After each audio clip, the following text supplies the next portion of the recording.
Hello, sumo fans. Happy New Year 2026. New year, more sumo. 6 more tournaments for us. Yeah, we get to start this thing all over again, nice and fresh, which, we look forward to this every year because the November tournament is just so hype and it's the end of the year energy. And then it's only 2 months later, but everything feels different. It's different. Because it's the new year. Also, New Year's and New Start is a very strong cultural thing in Japan, and there's a lot of people pledging to do things. A lot of promises coming into the January, and everything's very fresh, and we're gonna work out where things are now. And where things may end up. And take it from there. It's just short and the long of it. Yeah. I mean, the cool thing is when the year started last year, we did not have any Yokozuna because Hoshoryu got promoted in January. So let's double check that, but I'm pretty sure Terunofuji was gone. I think it was the first tournament without a Yokozuna. Oh, this is the wrong. Look at that. You got to go. So yes. we went into January with a hobbled Terunofuji. And we had known at that time, like the egg timers on his knees, they were finally going out. And we thought we might be entering into a whole era of no Yokozuna. Yeah, so we were going in with like, how long is he going to hold out? I believe he retires in January. Okay. So was it halfway in the tournament or did he wait? I can't remember. He went a few days and then he's just like, I'm done. Okay. Like, because it was that he was losing in the opening days and things weren't clicking, and then Terunofuji just. We're done. So in January last year, we still had a Yokozuna. We had a Yokozuna who then retired. So then halfway through the tournament, or like 4 or 5 days through the tournament, we're like, oh, he's done. He's gone. We need somebody to replace us. And then in January, there was that moment where like, if Hoshoryu doesn't get this done, we don't have anybody. Right. And we've seen this multiple times with Ozeki runs and Yokozuna runs. If you don't seize the moment, it could be a long time, if ever. If ever happens again. So that was how we started last year. This year, we are starting out with 2 Yokozuna, who are absolutely kicking butts. And now we have 2 Ozeki. One who happens to be healing, which was kind of an amazing thing. And one who's the great new hotness. Everyone is expecting Yokozuna out of him by the end of the year.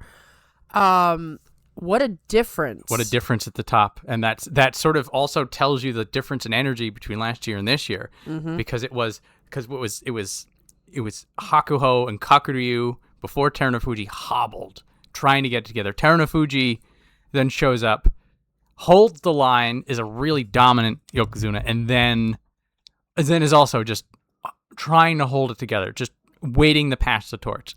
And now we're going into here like, this is new era. These Yokozunas are younger.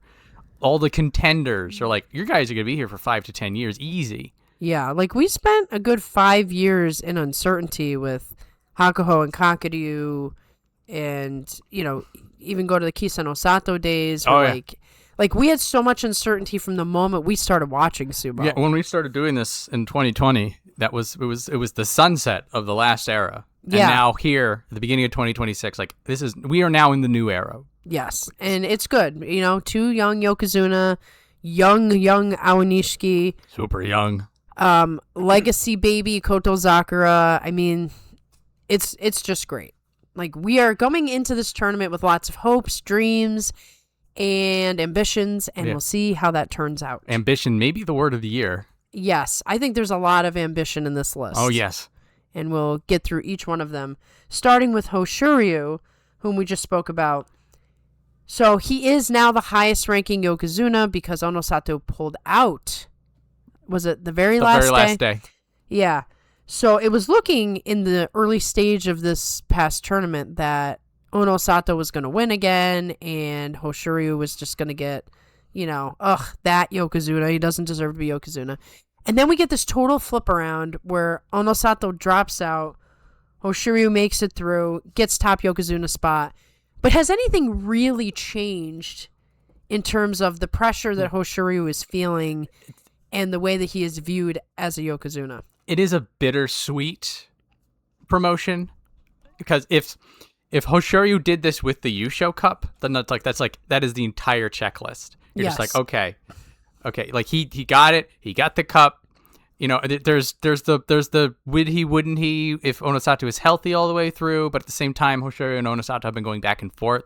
So you feel like at least the Yokozuna, compared to each other, have even footing. Right. When they're both in the ring.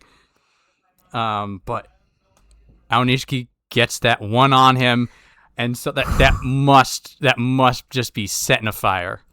Yeah, I mean, that's I guess the positive you can take from it is that Hoshoryu has been encouraged even more vigorously by Aonishiki just wrecking everything. Him specifically, not just taking it, but taking it from him. He just swiped it right out of his hand.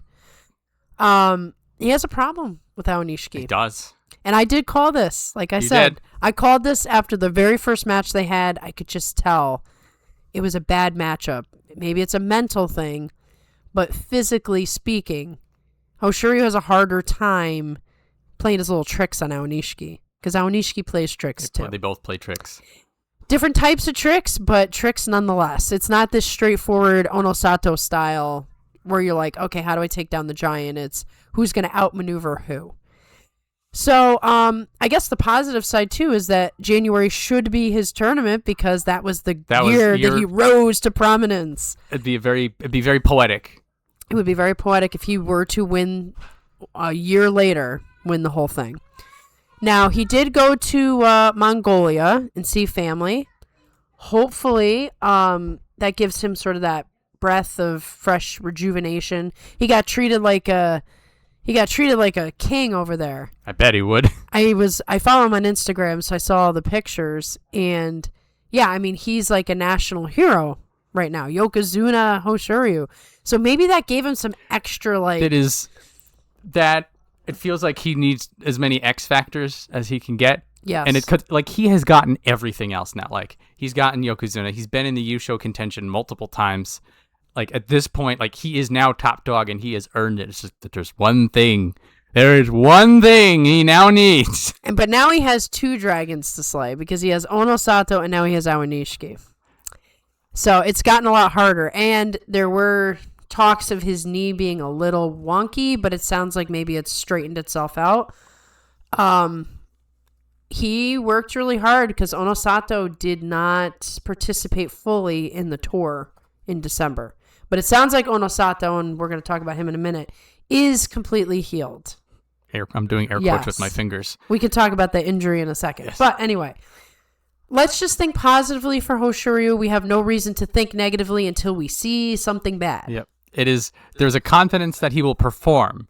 Yes. But then now the aspiration, the question for him to answer is, can you finish? Yeah, that's really where he's stuck. Finish holding that cup. That is it. That's the question for him. Well, we've been talking about Onosato for a long time of how he's going to get better and better and better because he's so green, But Hoshoryu is getting better and better too. Mm-hmm. He's not giving up the Kimboshi that he did when he first started this thing. Perhaps we're going to see a very dominant Hoshoryu sooner than later. He had two in November, and then he didn't have. Well, Aonishiki technically counts because. Oh no, he was Sanyaku back then. Okay, so none in September and 2 in November, and then again compared to some of his earlier tournaments. Yeah, this was a problem, and this was a bit of a problem. Yeah, we have the pullouts too. Yep. So he's improving that. I'm looking forward. Yes, I'm going to think positively for this new year, new tournament for Hoshoryu. Now we'll speak about Onosato, 11-4. So the shoulder is really the big question. Yeah. The reports, rumors, whatever they are, and whether they're actually accurate or not, can't really be tested until he gets in the ring. So the shoulder was a dislocation as far as it was reported.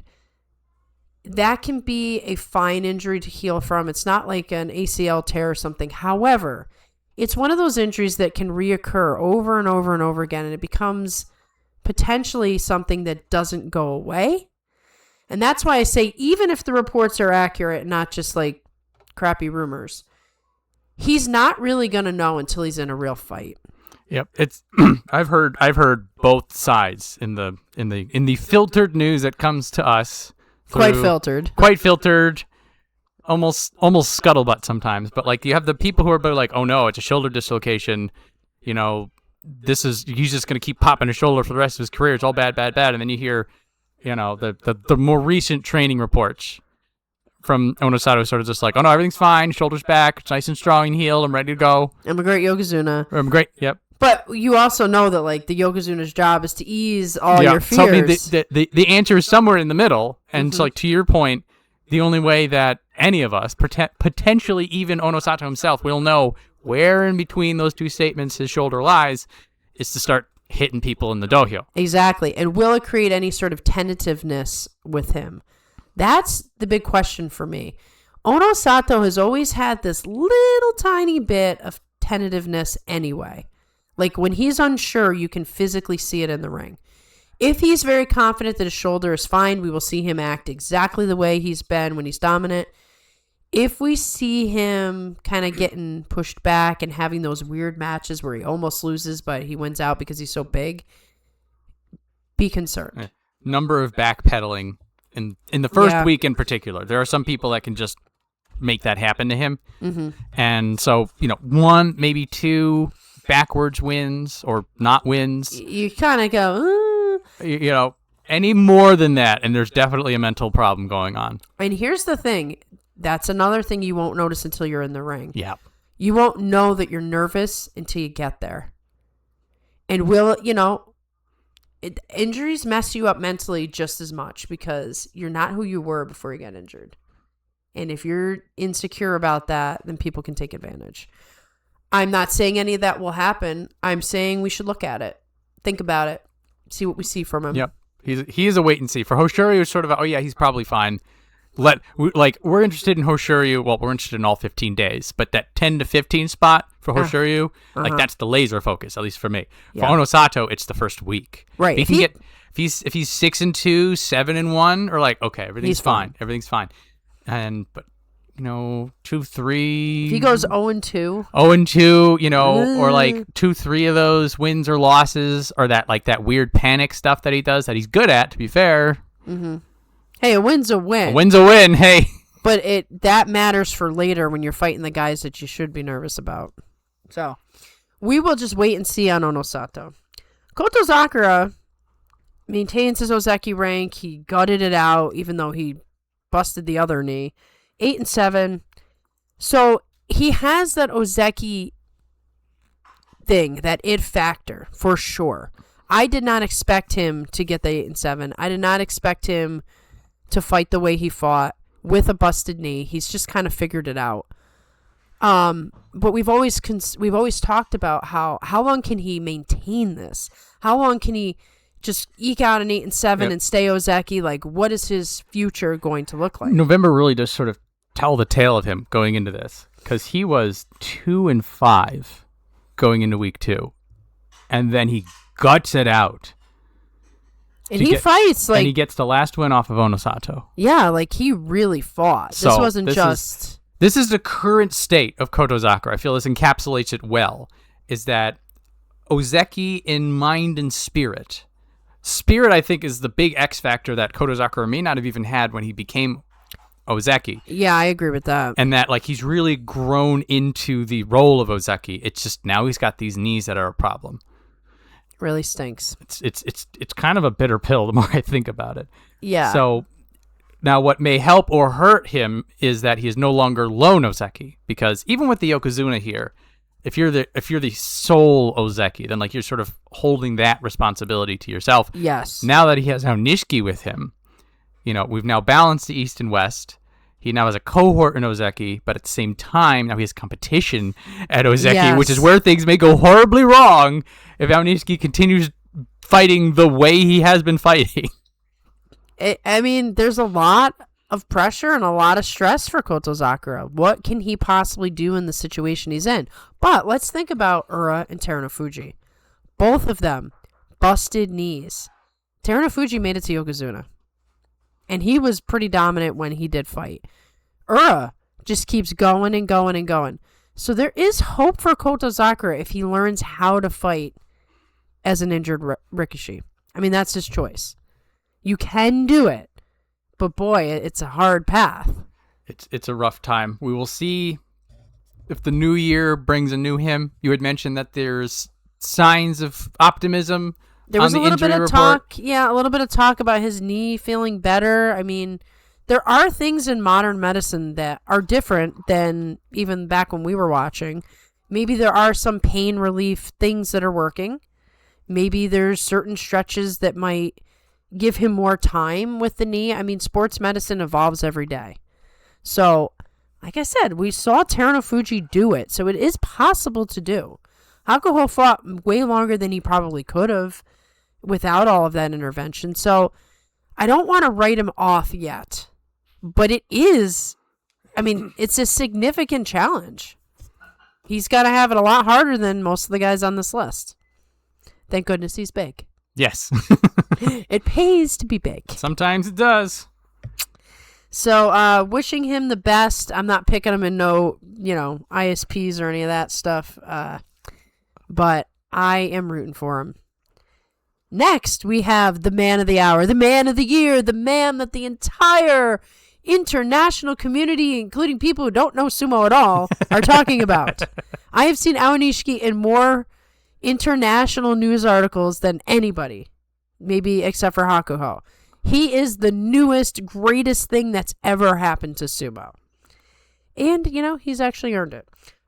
Aonishiki, now our newest Ozeki, 12-3. Everybody's going to have their eyes on him. Oh my goodness. Especially the Yokozuna, who, like I said, he stole the Yusho right out of his hands by beating him twice. So, here's the big question, and once again, even Aonishiki cannot answer this until he gets in the ring. This is Shin Ozeki. For some people, it has gone pretty well. For others, it has been a disaster because you do all the interviews and the parties, and it's New Year's, so you're doing parties on top of parties. New Year's is like the Christmas of Asia. Like, New Year's is a way bigger deal. And like I said, the international press is all over him. He is just the biggest name in sumo. How will he handle that pressure? How will he handle, like, the endurance? What he's got going for him is he's quite young. He's quite fit. He's quite determined. I haven't seen a Rikishi like him in the time that I've been watching, with the exception of, obviously, Hakuho, but I didn't watch him rise when he was 20. The way he adapts to the pressure is part of the secret sauce. Yes. Now he has a lot going for him. It's the wrestling background. It's the way he sort of just soaks up information like a sponge. And it's the determination that, yeah, it's not, I still remember he made a declaration when he hit the top division, I will hit double digits. There is a cultural difference here where Japanese people are more subdued. They're supposed to be. He's coming from a culture where you don't necessarily, like, you can make those declarations, and not only will that be okay because you're a foreigner in Japan, like, oh, that's what foreigners do, but, like, it'd be more encouraged than, say, in Japan. So, like, he's allowed to be aggressive. Yeah. He's allowed to be ambitious outwardly. Yeah, the way he accepted or talked about being Ozeki sort of does underline that point, that typically when people become Ozeki, they're just like, I'm honored to have the rank. I'm going to fight well to, not disgrace it. I think that was more or less what his Ozeki pledge was. But when they interviewed him about being Ozeki, he talked about Yokozuna. He didn't talk about how much of an honor. I mean, he did talk about how much of an honor, but like that wasn't the focus of the conversation. The focus of the conversation is when him saying there's still a higher rank. Yeah, and literally from the moment we've seen this guy, he's always been talking about the next thing he's going to do. Yep. He's just like, I'm going to go get double digits. I'm going to go to Sanyaku. I'm going to go to Ozeki. And now he's saying, I'm going to go to Yokozuna. And let's take a look at his record again. Yep. It is a Let's look at this beautiful record that only Ono Sato could compete with. Beautiful row of double-digit wins. And the only time he didn't have double-digit wins is when he wasn't fighting 10 matches. Exactly. And he has just nothing but a winning career. So this will be his first really big test. I mean, being Ozeki is a totally different ballgame. We've been discussing this for the last 5 years that we've been doing this show. It is quite an increase in pressure. And like I said, he is a celebrity around the world now. But he doesn't seem like someone who's affected by pressure. It doesn't. You can look at him and like almost see, because I think mathematically he could be Yokozuna in May. Yeah. If he wins January and March. Yeah. And then for most people, like even for Onosato, you're just like, well, he's good, but let's not go crazy. But you look at Aonishiki and just like he's just crazy enough to pull it off. Yeah. And that is the kind of talent that Aonishiki is. Yeah. And it comes from the intangibles as well as the physical ability, as well as the age. All of that matters. So I mean, I think the both of us are looking at each other like end of year, almost a guarantee to Yokozuna, which is a crazy sentence to say. I can't think of anyone I've said that about. No, it's just to temper the expectation just a little bit. Just a little bit, like allow for the potential of a 10-5, right? Anything less than 11-4 is possible. It's possible. Like, guys, Shinozeki kind of is a weird thing. It is like, and we were saying, new year, new energy for everybody. Everybody's got their New Year's resolution. Everyone's refreshed. Everyone's gone to temple and made their plans and all this stuff. And Hoshoryu, if anybody's going to stop him, it's going to be him. I'm not saying he can or he will. I know that he's going to be trying to do it. Yes. Also, he's going to have a laser focus on this guy. I think a few people have a laser focus. You can look at the Waka brothers. You look at Kirishima, who like, Nishiki just lapped me. I don't like the feeling of that. Yeah, there's kind of some salty fellas. It's. I mean, this is competitions in sports. Like, you go over to a guy and be like, oh, nice job on that black belt. And then you look at him and you're just like, I'm going to rip that off your belt. I'm going to rip that off your waist and strangle you with it. But you love him to death still. Yeah, so, it's good for the sport to have a guy like him because everybody elevates. Yeah. And like you had said, everyone's talking about him. He like some of the main news. I'm like I go over, look, here's my sumo news. And I go over to like, oh, here's what's happening in the world. And now Nishiki shows up in both. You're like, what? Am I on the right? Sumo's in the regular news? What is going on here? So good luck, Aonishiki. Not that he needs it. And just again, a reminder, I don't think he'll Katobon. I don't think we have to worry about that. But like anything less than absolutely stellar, it's fine. Let him have January if this happens. If it happens, just a little bit of slack. Yes. Don't think he's been figured out. He's not been figured out. No, it's not. It's finally made his match. None of this matters. He is a human being. Keep it for now. He could be tired. He could be. Okay. Now we have Kirishima, Sekiwake 1 East, up from Megashira 2 East, 11-4. So this could have been like his grand return, right? But he's been overshadowed by all the other fellas that we just talked about. There are a few conversations like this, like when we get to Ichi Yamamoto, that you look at them and you're just like, in a vacuum, this is great. It's like not just how they did it, but the fact that they did it so well. Mm-hmm. And then everything else is going on. And you're just like, oh yeah, Kirishima Sekiwake, good for him. Yeah, good. Yeah, he's finally back up with the big boys. Yeah, Kirishima, rewind 2 years ago, he was the big thing. He was the one who went on the first Yokozuna run out of all these guys we're talking about. He was a win away from getting it. And then his whole career just came crashing down. So for him, I mean, this is the really terrible climb up the hard way. He's had tournaments that were going well and that fell apart. He's got new injuries that are chronic. He's watching these younger guys lap him. He's just got to keep working hard. Best case scenario, worst case scenario. Kirishima, he wants his old rank back.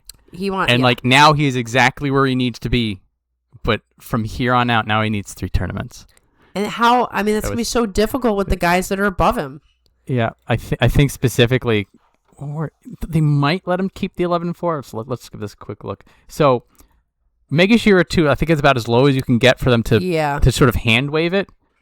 I mean, this 6-9 is not helping them. So like in the absolute most optimistic place ever, we can carry this 11-4. Like if he does like amazing stuff, which.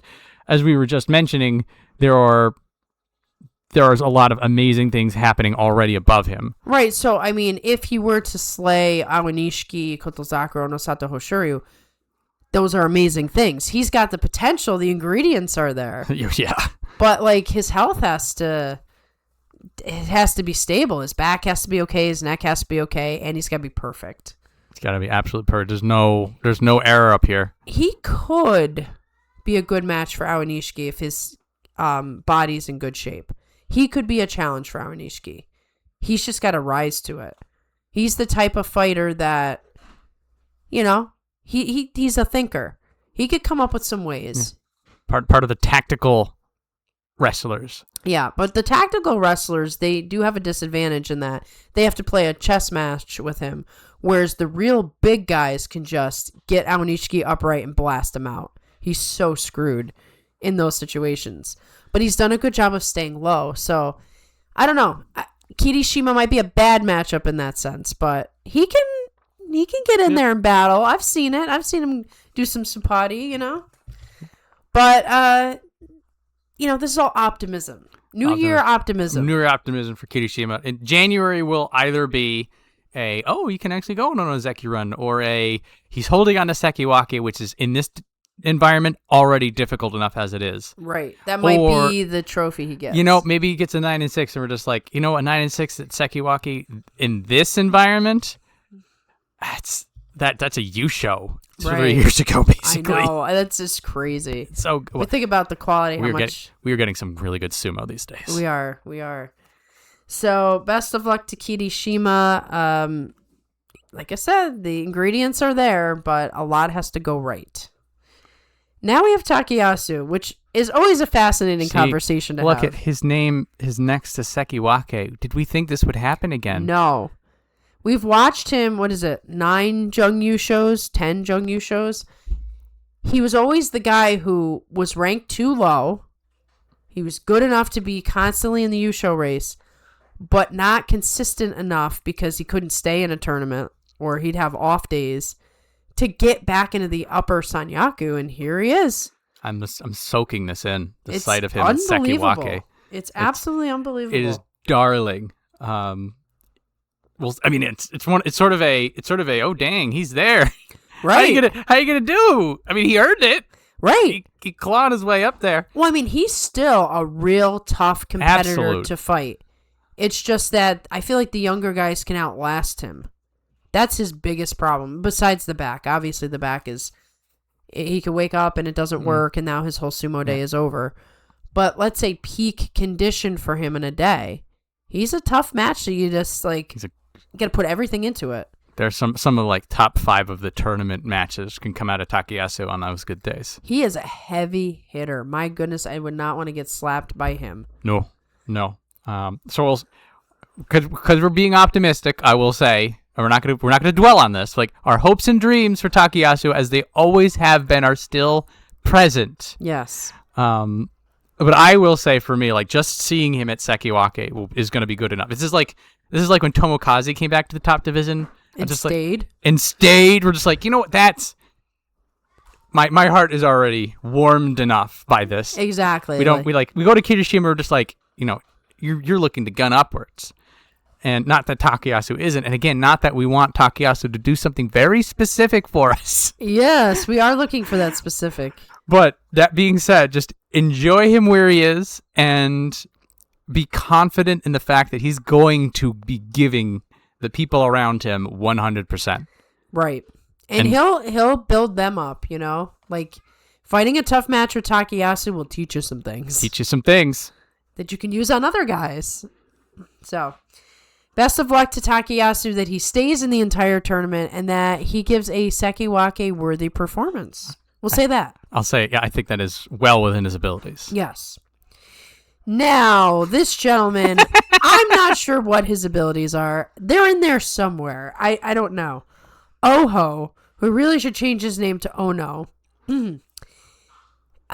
goes down from Sekiwake 1 West to Komusubi 1 East with a 7 and 8. So he survives. He keeps his Sanyaku spot. But he's such an enigma. And I say the same things over and over again. He's young. He's still young. He's got time. Eventually, he's going to be 35 and he'll be like, he doesn't have any more time.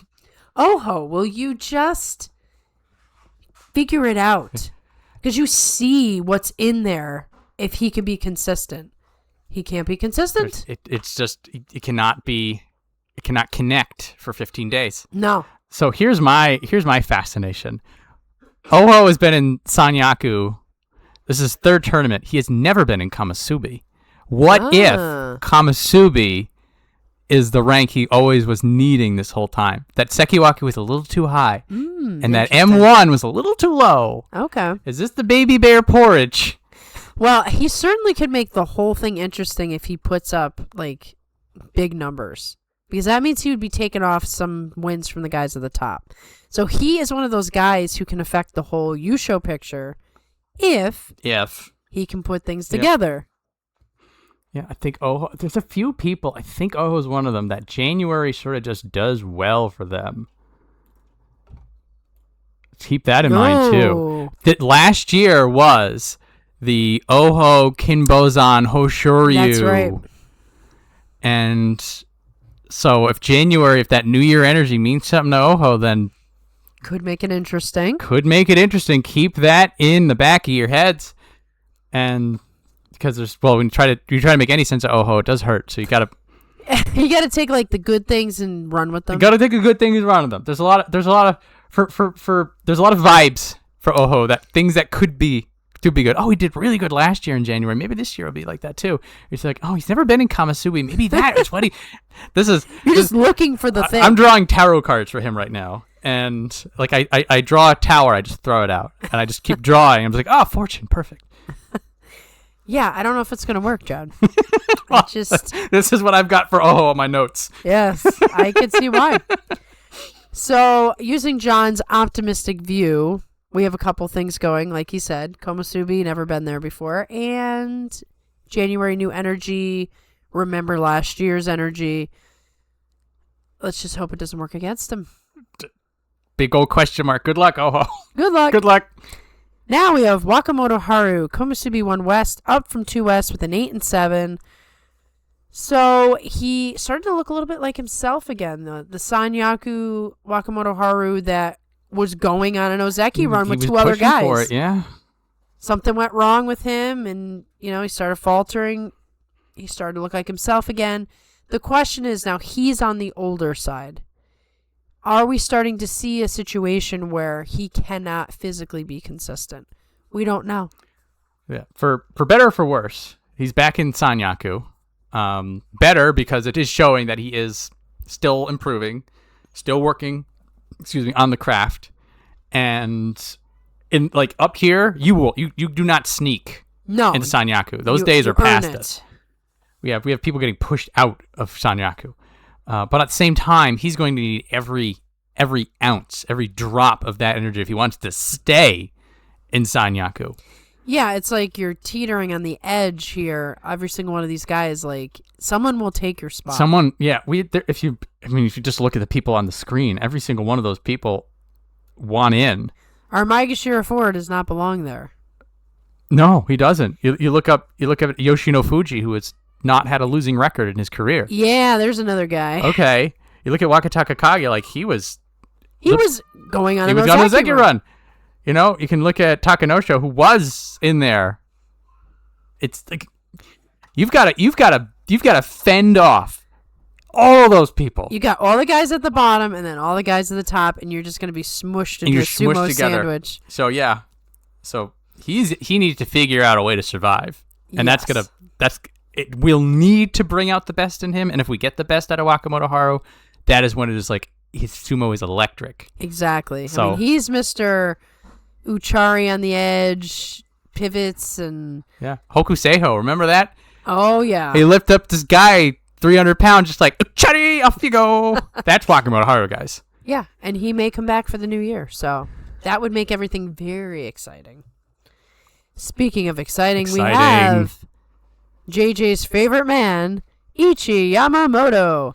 He gets a nice giant promotion from 8 to 1 with an 11 and 4.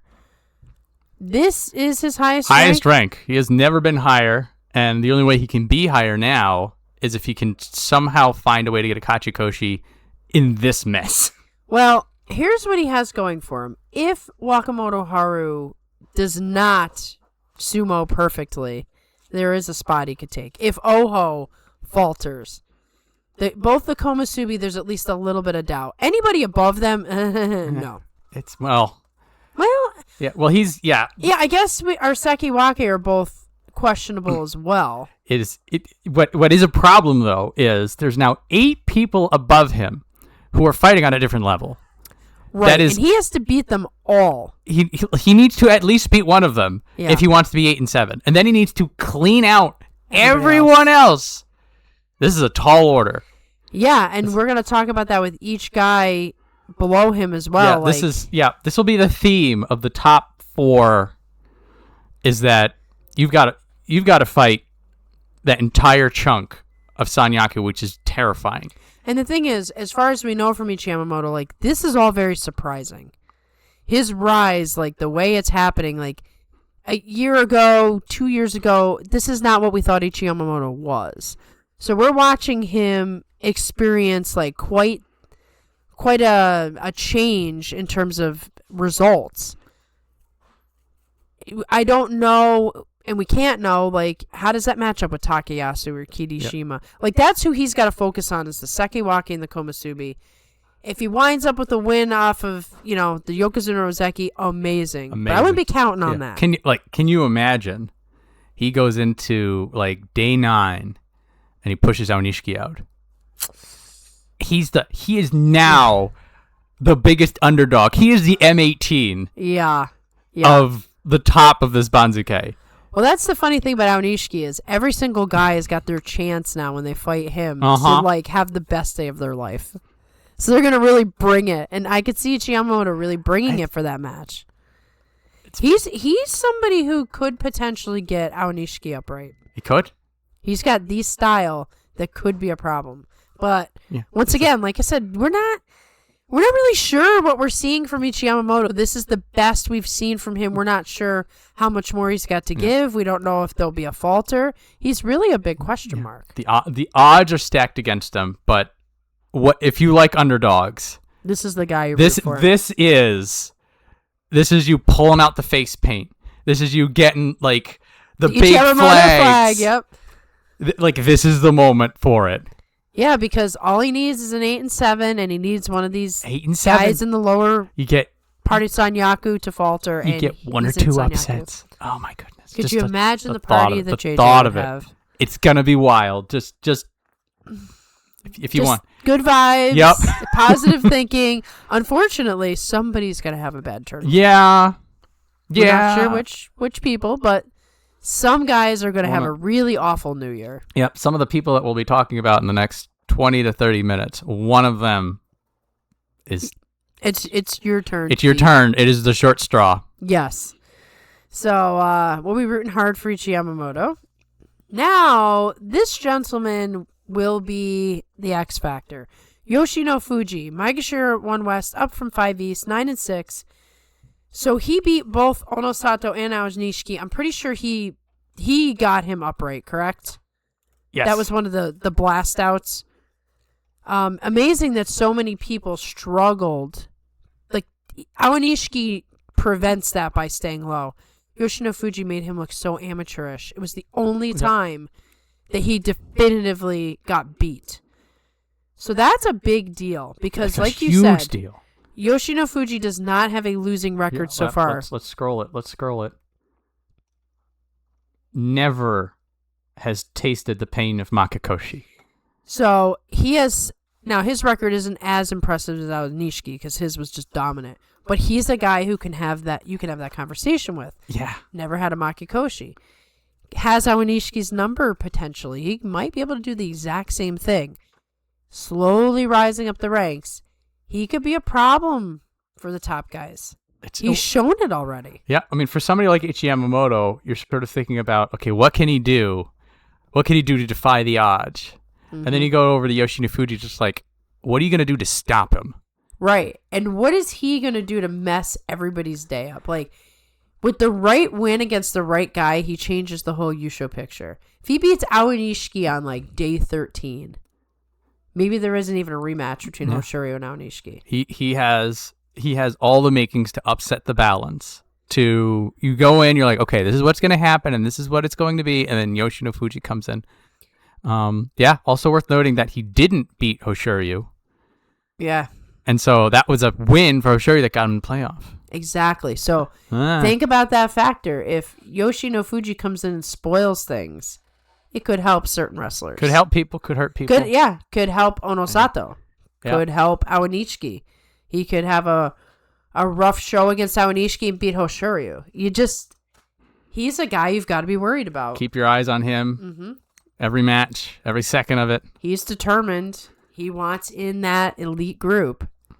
So Ichi Yamamoto's got to worry about that too. It's like, you want that spot? It's actually mine. Okay. There's only 4 of those. Yeah.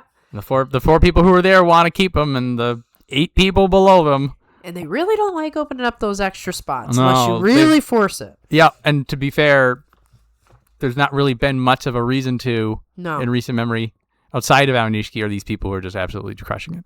But Yoshino Fuji, he's going to make things happen, I think. One way or the other, he will affect how this whole tournament turns out. So, now we have Mr. Ura. Maegashira 2 East, up from 3 West with an 8 and 7.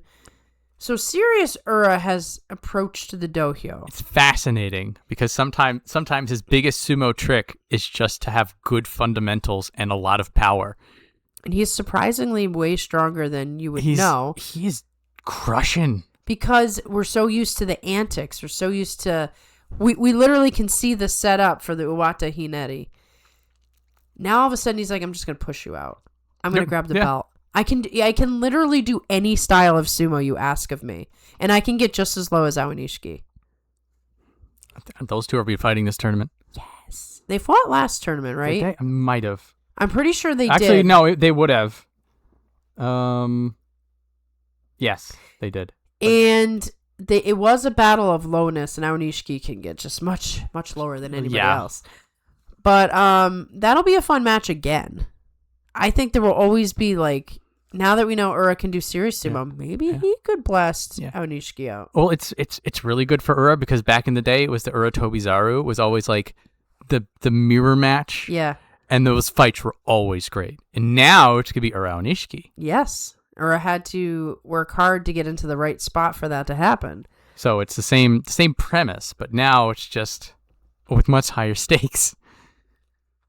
Yeah, anybody who takes a win off of Aonishiki is like doing somebody else a favor. Doing someone else a favor, yeah. This is sort of what's been fascinating about this rise of Ura, is that we always enjoyed him. We always will enjoy him. No matter what he does. It's like he could be 0-15, and we'd be like, well, it was really good matches. We don't want him to be 0-15, but it's like, he could. Yeah. But now these wins and losses, like when he was down in 6 through 10, are just like, it's just fun. He's just enjoyable. And just now doing what he wants. Now Ura's like, hang on, he can affect the entire tournament. Yeah, it's interesting. Like, I wonder what flipped the switch. We'll find out when he retires. Like, Ura seems like the guy who would give a great interview when he is free to speak. As a wrestler, you can't really say stuff. You're supposed to stick to the canned. Yeah. I will also lend the possibility that Ura himself does not know what's going differently. Yeah, he might have just woke up one day and was like, I want to try this for real. Or if I just hit him really hard. That's a cool trick. Yeah, like, they'll never see it coming because they're used to me, like, doing this other stuff. Let me just, like, try to grab the belt. So, the world rejoices whenever Ura appears, and this tournament will be no different. No different. We have no idea what he's going to do, but we know we're going to enjoy every single match that he's in. We love Ura. Yes. I love watching him fight the top guys as well. Yes. Now, Wakataka Kage, Maegashira 2 West, down from Maegashira 1 West with the 7 and 8. So, he's gone from being Ozeki contender to just breaking down, sliding like he's got his fingernails on the edge of a cliff and he's just scraping. You can see the scratch marks on the cliff as he's going down. And he's digging his heels in and it's just not working. The slide is still happening. He did a couple hankas, I think. He needs to find a way to get to get back in there. Yeah, he's got to change the momentum around. He is not in a good place. At least he scraped to the 7 and 8, but this is not the Wakataka Kage that went for Ozeki. He's got to be horribly disappointed. And we've discussed this before. He was top guy in the rough era of, Yokozuna showing up every 5 tournaments or so. Gets the injury, drops all the way down, makes the incredible comeback, and just everybody's better than him now. So we've got the optimistic stance, we've got the pessimistic stance, and then we've got the real bad stance coming on here. So optimistically, this is just, you go up, you go down, you go up, you go down, such as sumo. And so it's just he needs to keep doing what he's doing. Like he does seem to rally back. Yeah. And as we always say, getting to Ozeki is rough. The only thing worse than Ozeki, the only thing that's, second worst thing to Ozeki is being Sekiwake and having nowhere else to go. So this is all really tough. And so he's running out of time, but he still has time. And he's still in good shape. He's still a great wrestler. So that's the optimism. The pessimism more is that you do get the feeling that he had his shot and it just it went by. Yeah. And so now he's doing this kind of stuff and you're like, well, he's still trying harder, but it's just, he may need the planets to align from again. And then at that point, it's like almost fate. So you were talking about how, it seems like he's sliding. It seems like things are focusing. The really bad take is that he isn't. It's just that everyone else got that much better. And there would be nothing he can do to stop it. That's the doomer take. Yeah. So such is life, right? So take whatever brand of reality you feel like applying to Wakataka Kage. You take that, and then you just ignore the other 2 things I said, and you just plot it right on there. Yeah, the truth is we'll only be able to look back on his career. Only be able to look back. At this point, it's all unwritten. Yeah. I sort of I am looking at Wakatake right now, and here are the 3 paths for him. It is the he finally makes his way back, and then it's just the absolutely powerful Cinderella story of him just pulling it together, very anime. It is he gets close, but he never gets there again. Sort of like the Takano show, and just there's still a lot of good to be in there. Or it is he simply is just squished out of it.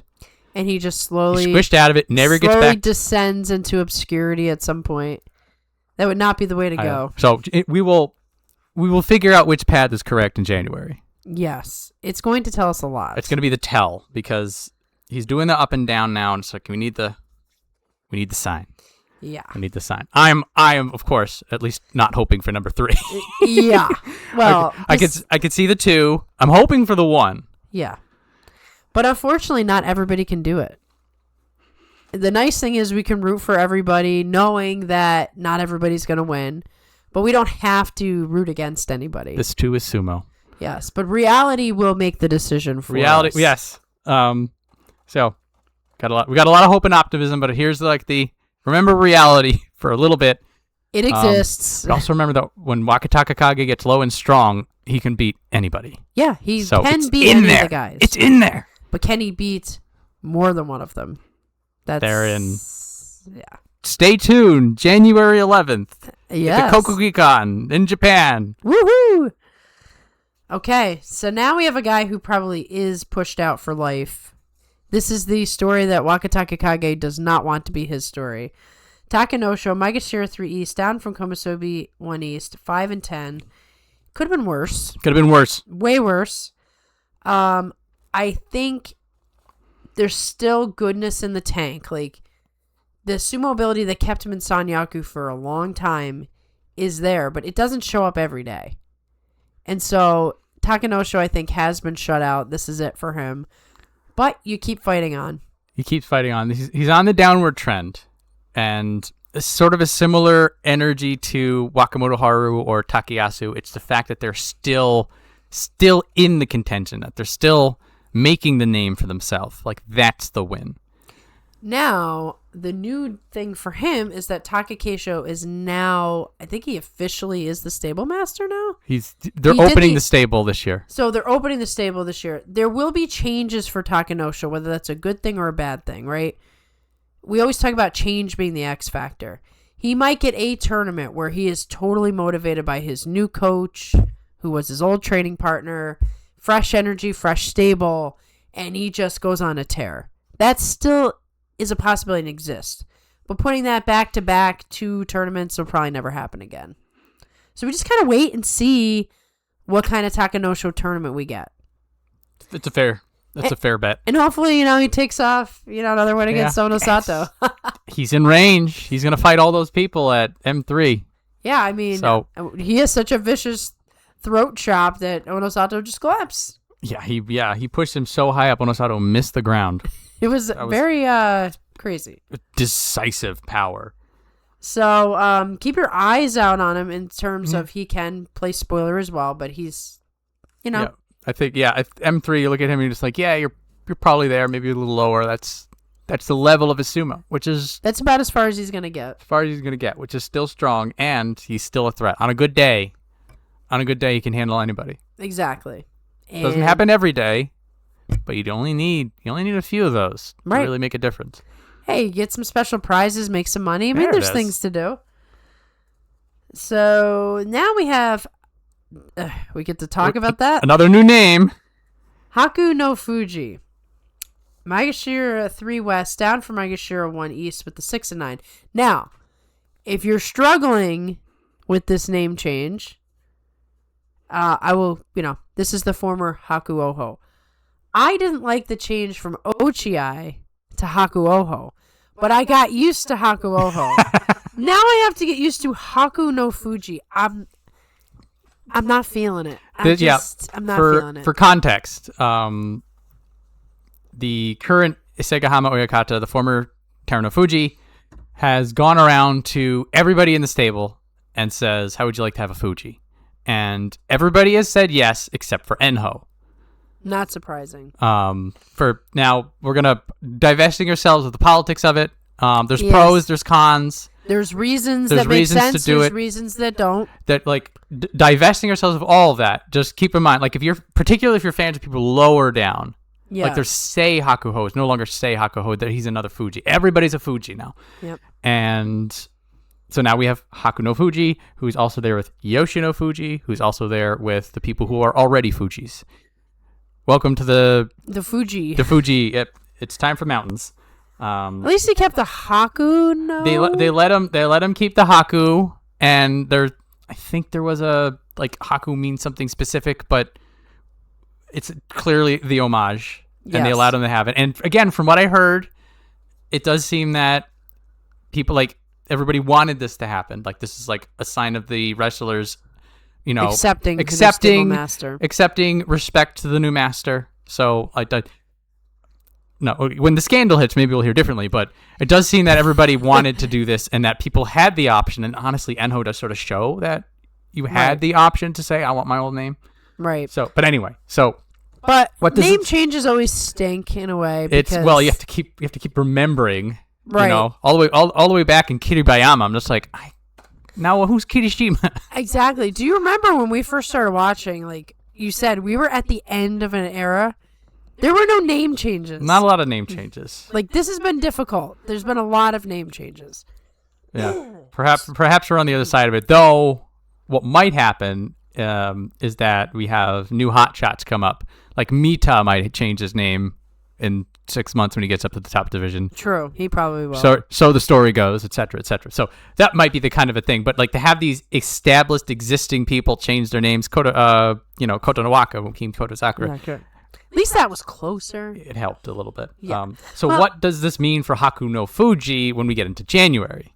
Well, I mean, he has been struggling for a while. He had his good moments, but physically he seems like he's injury prone. I'm guessing that's the problem. So I don't know that much changes. I think the thing that's most consistent about him is his inconsistency. It's the vibes for now. I feel will Haku no Fuji help? Will the New Year energy help? On a more new name, new year. It could. Sometimes that's all you need. One of his bigger problems in November was sort of a more practical issue of not being able to get his power to stick. Yeah. If he can hit people a little better and drive forward better, that would be a sign that something's working out for him. Is it the new year? Is it the Fuji? Hard to say. I don't feel very optimistic, and he was one of my sleeper picks, the guy that I'm really rooting for, but I don't know, it's not coming together.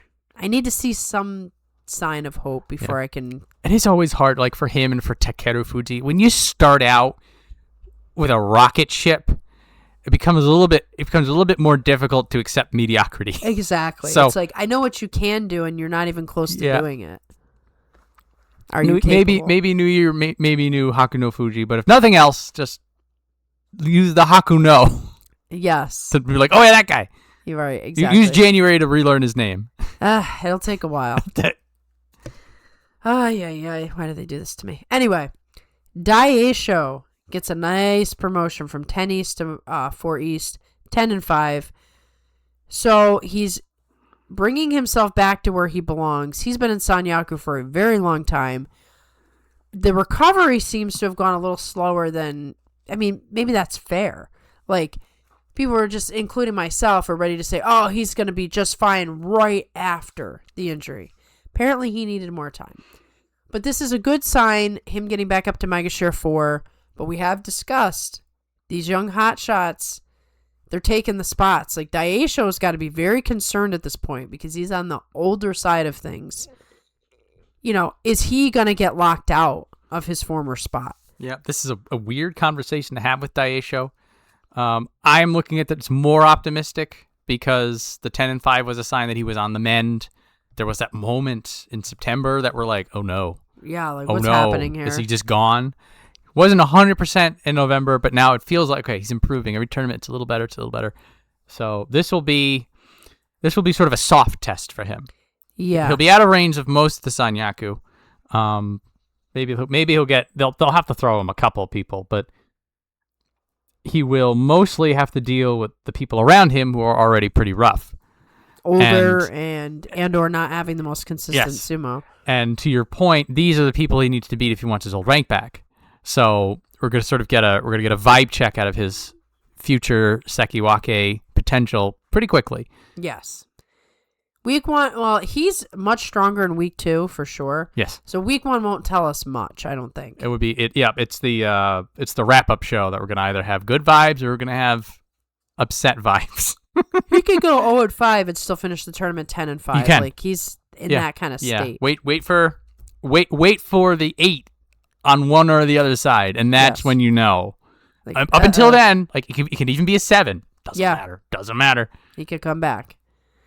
So yeah, he's gonna upset the balance if he gets himself back into Sanyaku. Yeah, a little bit of like that big test pressure I'm feeling.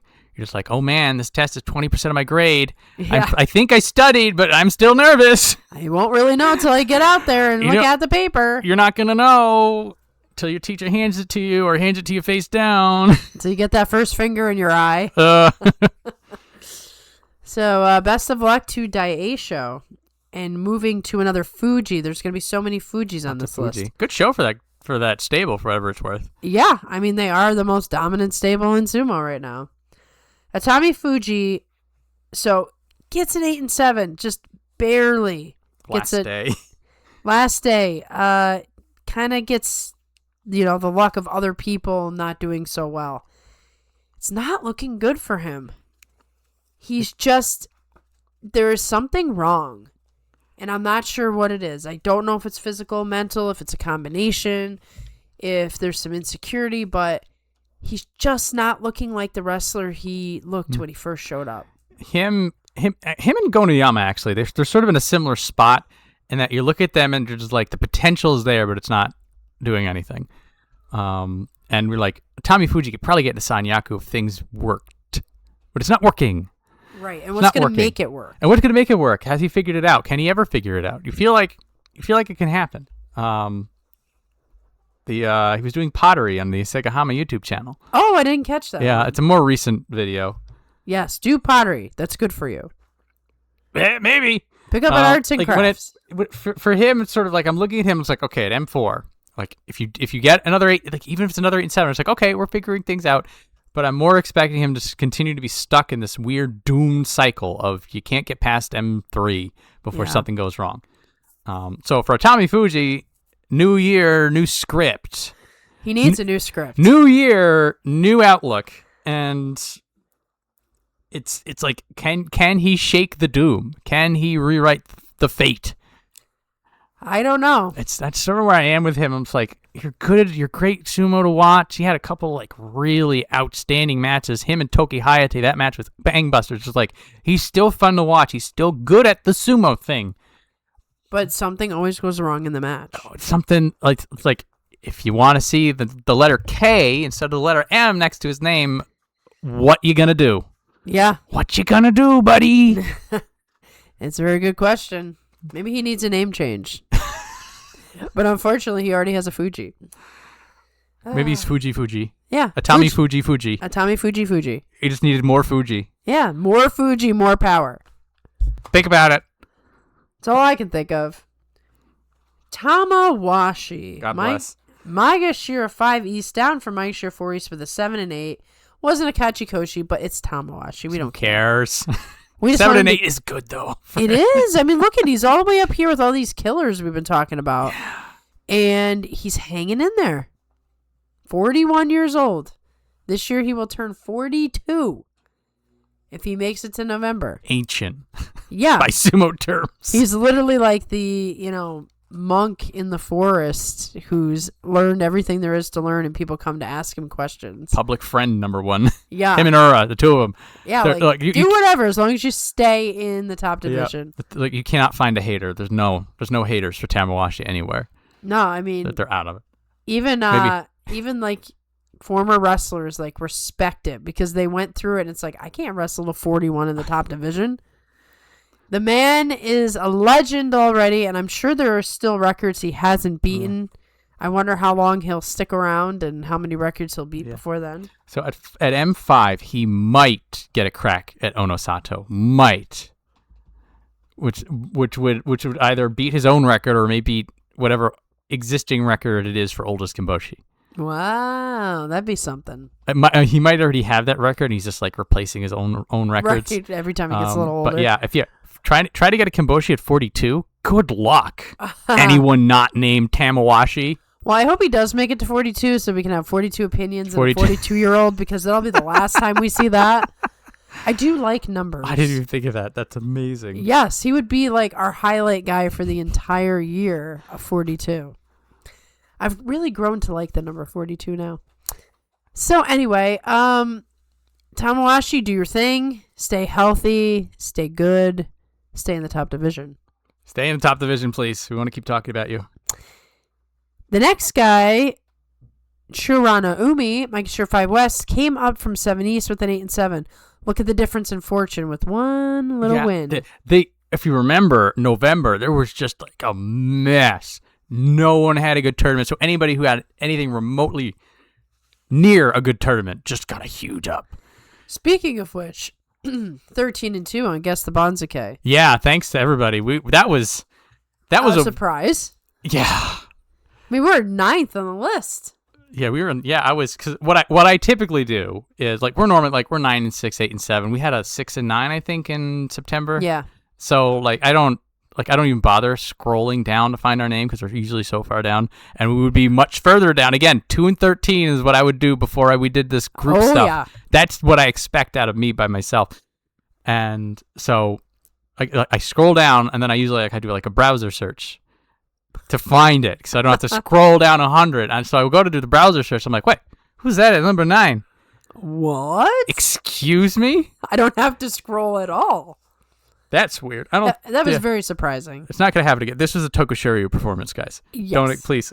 That was our farewell to 2025 performance. But we do thank you all because I think we got a better record than all of them.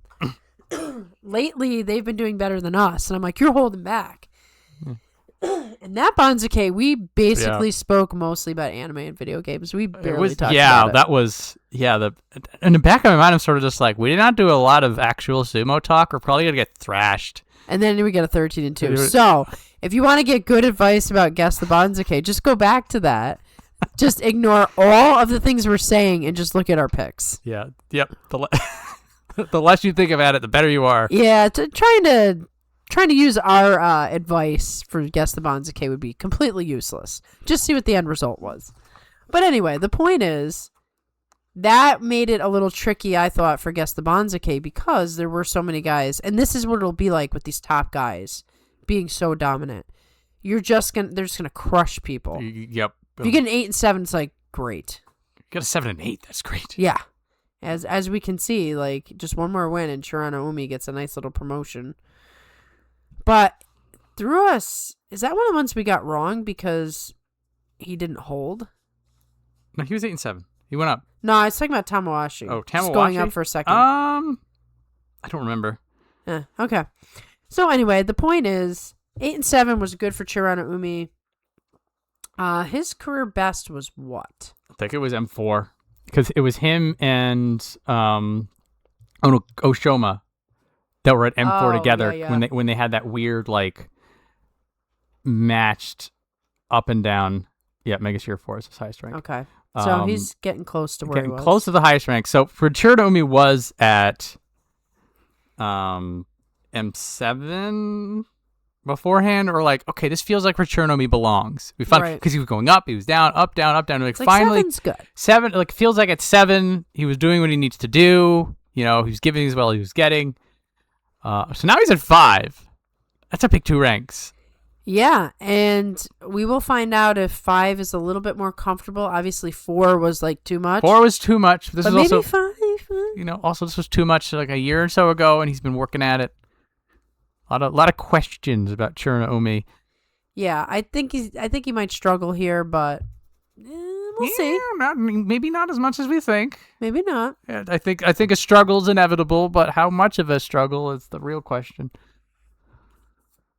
Which I would also pose to Hiraomi. Meister 60 down from 3 East with a 4 and 11. That was not as bad as I thought. A 3 rank down on a double-digit loss? Yeah, they really spared him. There's a lot of people who got spared.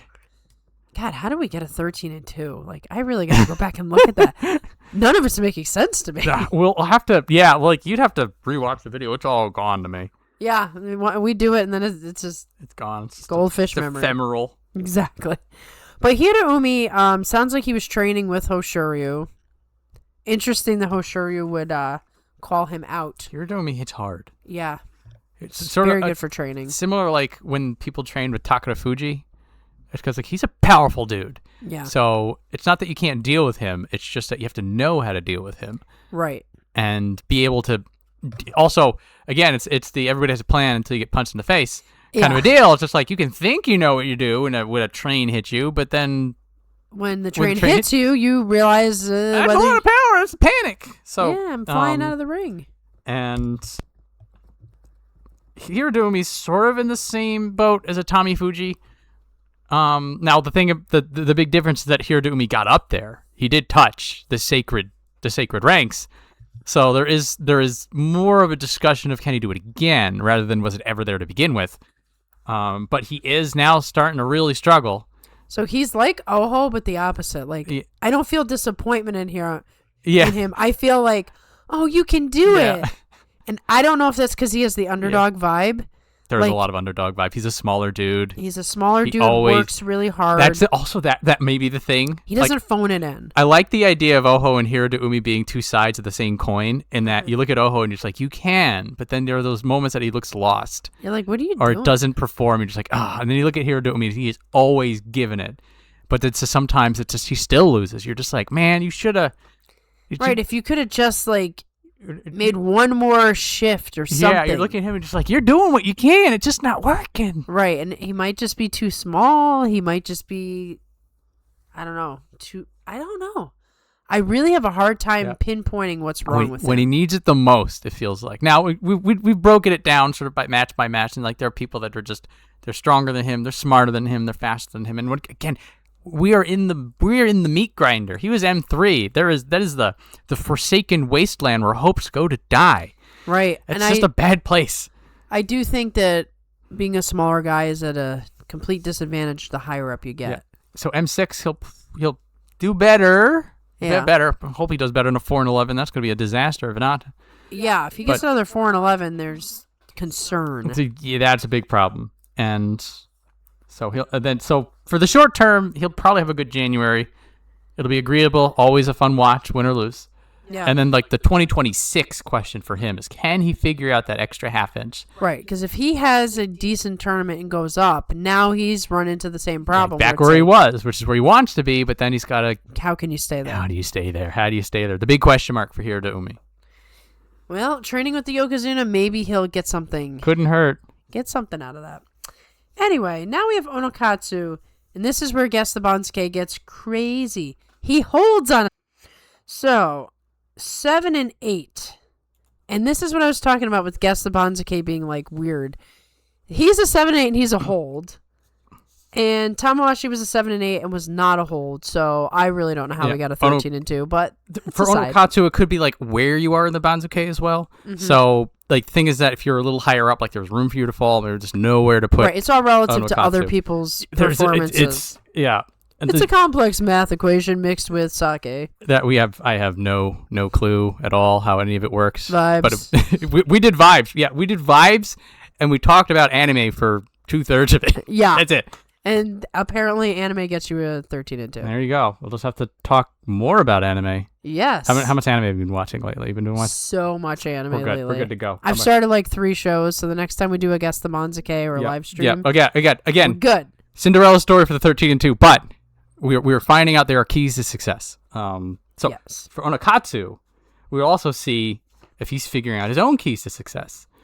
Because now that he's 7 and 8, and he's holding the same rank, and part of Onokatsu's problem is that he's good, but like his progress isn't. He's a slower, like no Aonishiki kind of a thing. So now we're going to be able to say, okay, you're at the same rank. It's more or less the same people. Are you improving? Right. We really get to test this theory out. Test this out now. And, it could be that Onokatsu just sort of found his ceiling, and then he's going to have to figure it out. Right. Or he could incrementally do a little bit better. Maybe he gets an 8 and 7. But if he fails, they are going to punish him hard with a demotion. Yeah, they do. If they hold you one time, they'll give you the full weight of your failure the next time around. Even if it's a 7 and 8, they might be like 2 rank demotion. Rank and a half. Yeah. Rank and a half. Unless like a lot of people do well. Yeah. If other people mess with it. Another weird one. So see if it's second time the charm for him. I still think he's got a lot of potential. It's just whether or not he's reached it. Right. Everybody's different, and how they learn and how they put it all together, the rate is just going to be different. So we will see in January, but we put a big question mark on Onokatsu. Yeah. It'll be science. It'll be science. We'll just be experimenting. It'll be fun to have the experiment. Now we have Oshoma, Maegashira 70th, down from Maegashira 4 West with the 4 and 11. Another merciful demotion. The concern about Oshoma is that might not be a good thing for him. It may not. He might get another 4 and 11 because maybe he needed to go down a little bit lower to get himself back together. It's a different spin on him this time around, because he was at M4, that was his career highest rank beforehand. He was green, he was new, and he got a 4 and 11 there. Sort of just like, it's fine. Now you'll learn. That's sort of like, okay, that's as high up as it goes. And then when he was M4 in November, we had already talked about this on the recap show, but I'll just sort of go over it because that's part of the story. When he gets to 4-11 again, then after a year of improving, after showing he's working on his craft, we're just like, well, man, the door just got shut on your face. Yeah, I mean, there could be a variety of factors, but at the end of the day, the 4 and 11 is not good. Yeah, he's out of range of like 5 or 6 of his losses, which are all the Sanyaku and higher. So that part's good for him. He'll do a little better. He shouldn't do another 4 and 11. If he does, there's concern. There's a bigger concern. But sort of what's going to be the bigger problem for Oshoma is not going to be January, it's going to be March. Mm-hmm. Because if he goes better and he climbs right back up, how is he going to deal with those people who just shut the door in his face? Right. Like, is he really ready for... Like, that's kind of the downside to doing well, I guess. Almost. Maybe get an 8 and 7. Maybe an 8 and 7 would be good for him. We will want to look, Oshoma fans, and whoever else is interested, look for the signs of those new things that he's working on, sort of doing better. And so half of his losses were to the people higher up, but then the other half are the people around him. So when he fights Daieisho, when he fights Hiro to Umi, they give him Ichi Yamamoto. Those are the matches that if he starts losing those in January, then he's toast in March. But if he can get some of those wins, then maybe something's working. Right. And then he'll get another Yeah. shot again at the same people. And sometimes you got to fight the same people a couple times. So, But another with a question mark on Oshoma. Well, it's a longer term. We're not going to have the answers for Oshoma until March about whether or not he's ready. But we're gonna get clues in January. Right. We'll have some things to discuss. Now we have the guy that's got everybody excited. Fujinokawa, Maegashira 7 West, up from 12 East with a 9-6. That is a gigantic promotion. 5 rungs. 5-rung promotion. So he's going to have quite an increase in competition. And he's a smaller guy. So this could either be a really great thing or a disaster for him. I think if anybody could take this opportunity and do something with it, it is Fujinokawa. He's very aggressive. He's very energetic. He seems to thrive on competition. I think he's going to give it every ounce that he has. But it is a question of, like, are you going to get overpowered? Are you really ready for what's coming? I don't know. He is all energy and aggression, and that's part of what made him such a big, like, overnight hit. Yeah. We love him. He's great to watch. It's almost interesting to see how it could go from here. So, like, it feels like, okay, like, what's probably going to happen is that he's going to be out of his depth. He's going to get thrashed around. But you know that Fujinokawa is like, he's here for this. It's fine. Like, you're not worried. Like, with the Koto Echo days, you're just like, oh, no, that was a really bad loss. I don't know about this. With Fujinokawa, if you give him a 4-11, he's sort of just like, let's go again. Yeah, I'll show you. I'll show you. He's got all of the spirit that you want to see in a fighter, just not quite big enough. But, I mean, he'll move. He'll be all over that ring. He'll use every advantage, every trick, everything he's got. And who knows, he might scrape out a winning score. And this is what's fun about the speculation at this point. Because you sort of were just throwing this random element into the room in the form of Fujinokawa. Like, he can just be like, oh, I've been waiting for this. And just launch. Yeah. Because, like, if he gets another 9-6 here, that is going to be fascinating, because that means that he put dirt on some really good people. Right, and if he gets a 9-6 at 7, I mean, he's going into the top 5. Oh, man. Can you imagine? Ooh, then you get really excited. Yeah, it opens up a whole bunch of possibilities. So, this is the tournament where you, like, get a little excited, but you're cautious. It's sort of just like, he can do really, really well. He could do sort of okay. He could do really, really bad. You don't really know. All of them have something going on for them. You're just like, ooh. Yeah, he's just full of potential. Well, I mean, you've got, and look at the guys around him. You have the guys we just put question marks on: Oshoma, Onokatsu, Hiraumi, Atami Fuji. He's got guys he could beat. He's beaten Daisho. He's beaten Daisho. So, I mean, that's you can. You look at it's like it looks like maybe a little bit too much on paper, but in practice, it's possible. Anybody? Yeah, if 2 people show up in the ring, either one of them can win. That's right. Any given Sunday. It's a 50-50 chance. Yeah, to win or you lose. Yeah, so I'm gonna hope for the best for him. If anybody can do it, it's him. But it's a lot to ask. It's a tall ask. We'll Yeah. see. It's just exciting to see him fight anyway. Exactly. Go get him. Go get him. We're gonna have fun either way. Oh yeah.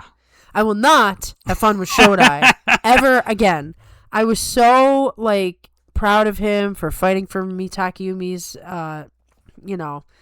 fighting for his friend and really showing up. And I was like, I'm going to put faith in him on my, fantasy sumo stuff. And he just destroyed it. He ruined it.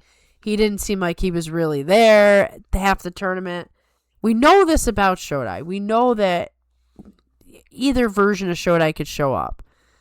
But there's part of me that wants to believe that Ozeki Shodai will come back, at least for a full tournament. And I just don't know that it will. He's always been an anomaly. He always will be a weird one. Yeah. Particularly in his post-Ozeki days. He's that guy. He got a 4-11, and he only got a 3-rank promotion. There's a lot of these people, they didn't know where to put them. And so Right. they're like, okay, you only get 3 ranks down instead of 7. But because it's Shodai, that might be fine for him. He doesn't. Right. Yeah. He might show up and have a great tournament. He might, if he does terrible, I think that's a bad sign. I mean, I don't know what kind of career prospects Shodai has at this point. Like, He's when here you've to made hang. it all the way up to Ozeki and now you're just sort of middling around, like, what do you even say? Oh, Shodai is aiming for this. Like, what do you aim for? He's just hanging out. He's just having fun. Hanging out with the boys. Hanging out with the boys. That's all there is to it at this point. So maybe he fights well, maybe he doesn't. Maybe there's signs of him actually aging. Maybe it's just Maybe he needs some money. It's not. These are larger questions about Shodai's future are just Pointless. Pointless. He'll be there until he's not. Exactly. And that is about as far as anybody can figure it out. He'll be the guy that, like, just one day he just retires. And you'll be like, oh, really? What? Yeah. He could do like a Chura no Umi, just like wake up one day, it's just like, no, I'm done. Yeah. I could see that from him. Yeah. So expect the unexpected with Shodai. Don't have expectations. No expectations. Whatever he gives you, just enjoy it. Yeah. You know, it's the weird uncle. Like sometimes he'll get you like a really expensive gift. Just like, damn, thank you, Uncle Shodai. Sometimes he gives you like those caramel popcorn treats. Yeah. He just wraps them up and just like, thanks. Yeah. You know, and then sometimes he doesn't give you anything for Christmas, and you're just like, oh yeah, I forgot this year. He's like, oh, Christmas happened? Okay, whatever. Yeah. Next year I'll get you something. You're like, thank you, Uncle Shodai. Yeah. Thanks, so whatever. That's what you can. That's the energy we need to bring for him. Exactly. Expectations. It's really only on you at this point. Yeah. We have learned it. Shame yourself if you have expectations. 2026 is the year of take Shodai as he is, because if you try to put anything on him, it's just going to fall off. Yeah, and it'll be your fault. It's officially your fault. Officially. 2025, it was his fault. Now the blame is now shifting. That's right. Be warned. He's not going on any fantasy list for me ever again. I don't care if he gets a 13-2. Now we have another hold. Kim Bozan, Maegashira 8 West with the 7-8. So he's another guy who's going to get a second chance. It's a bit more pessimistic compared to Onokatsu, because Kim Bozan, like at this rank, should have been not a Makakoshi. There's some larger issues. Should have been a good tournament. I said this for Oho, but remember that last year it was Hoshoryu, Oho, and Kim Bozan in the Yosho playoff. It was the first time we really saw what Kim Bozan was capable of. He was like at the best that he was going to be. That is probably the best version of Kim Bozan we've seen in that January of last year. He just thrashed. He did not care what the opponent did. That was he's figured it out, and then went away. It went away. I have no faith that it's coming back. Outside of an annual visitation from the sumo deities. Perhaps January is just a very good month for him. Perhaps. But outside of that, it's like the larger questions in Kim Bozan sumo seem to be haunting him, and so all we can do is hope that he's figuring them out. Yeah. Can get some of his frustration under control, perhaps. And it just keeps going downhill from there. We have Gon Oyama. I say that, though he had a good tournament, I still. So 9-6 gets a jump up from 13 to 9. He did come out of nowhere to like start to look good again. I mean, at this point, we were he's done, he's gone. Well, if you're at M13 and you're somebody with Gon Oyama's potential, you better do good. Right. So I don't even feel optimistic about this. It's sort of like, you probably should have gotten a 10-5 at 9 if you were that good. I still see him as a struggler. I see a promotion is only a problem for him. I'd like him to prove me wrong. I don't know exactly. I mean, he's only got one thing, which is... Now, he only shows one thing. I think he has more than one thing. He has the aggressive Tachi. He's been going forward. And I think in the past tournament, what worked was that he stuck to people more. He was able to stick to people more. Yeah. And he wasn't allowing them to slip to the side and do whatever thing they're going to do to knock him down. The larger question, we're going to hear some of it in January. I expect he's going to at least get an 8-7. He's low enough that he should not have too many problems. He should. But we've not seen anything out of him recently that shows that he's turning that corner that he needs to turn. No, I think the best you could say about him is that I don't know. I can't say that he's made any progress. He's just stopped the bleeding. It stopped the bleeding. It's the larger problem for him in 2026. Yeah. So him and Oshoma are a little similar in that okay, your January, you'll probably be fine. But come March, but then what are you going to do in March? What are you going to do in May? Right. What's your plan here? What happens if you start going up? Like, Yep. If you want to get up and be the very best, like no one ever was, etc., etc. And again, some people, it doesn't matter. Some people, they're just here to have a good time. That's fine. That doesn't seem to be him. It does not seem to be him, which is why we're having this conversation. Right. He seems like somebody who's very hungry to get to higher ranks and stuff, but the ability is not there. So where's your ability? And so January, again, we'll look for it at this level of competition for somebody of Goneyama's skill. Should be fine. Should be good. But will he? So it's gonna be the postponed question until March.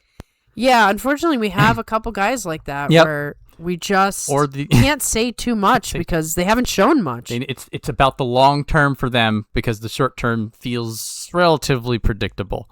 Yeah. Like, hey, he's going to hit hard in the tachi-ai, and then he's going to lose his opponent. He's going to do a little ballet twirl, and Goneyama's on his face. Typical Goneyama loss. If he only has one of those, good. If he has 10 of those, it's a problem. Goneyama, come on. We want to believe in you. Show us something. Roga, Maegashira 9 West, up from 11 West with an 8 and 7. Once again, a little bit higher than you would typically get. A little bit. He's getting closer to his career best.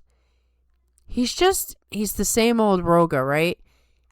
Little bit of improvement. Very, very slow. He makes just that small adjustment. He's slowly rising up again. As long as he doesn't get injured, he might be able to stay on this consistent path. That's the thing. I think he was M8 when he got injured before, so he had climbed his way up here before, and we're like, okay, he's got some good sumo, defensive, good things. He's starting, he needs to start to evolve things. He had that leg injury, got dumped down. Now he's finally built himself back up, and now we're back to where we were with him before, and we're just like, okay, you're about as far as your talents will get you. If you don't do something else. What's your next trick? And so from now on, it's sort of let's see him figure this out. It's how high up these 8 and 7 is going to get you. Right. I mean, he might, if he can continuously get 8 and 7s, which is what he kind of does, eventually he'll find himself in the top 5, but then it'll be a question of, can you even stay there? Something that you always mention is that the gap in skill between each rank gets more significant the higher up you get. So the difference between M12 and M11 is not as significant as the gap between M9 and M8 and M8 and M7. Right. It's an exponential situation. Like, it grows in order of magnitude the higher up you go. So, these smaller gains, by the way, this is what was so fascinating about Aonishki's rise. Yeah. Is that he just ignored this, what is normally a hard and fast rule of sumo. Yes. But for Roga, the rule unfortunately applies to him. He's like standard sumo guy. I would like to see things evolve out of him. I would like to see something go to work. January is our first opportunity, now that he's basically back where he was before, to see how he's going to be figuring this out. Right. Will he be a better version of the Roga that was there the last time? Now we have Toki Hayate, Maegashira 10 East, up from 14 West with a 9 and 6. So this is his career best. Go on. Oh, I was just going to say, he kind of came out of nowhere for me. I kind of was, I liked him, but I was kind of writing him off as like, it's not going to be a great tournament for him. And he just turned it on. Yeah, he turned a corner in November. And he was, like, of all the people like that had, like, promotions that are higher than they're, like, he earned that 9 and 6. Yes. He was doing exceptionally well.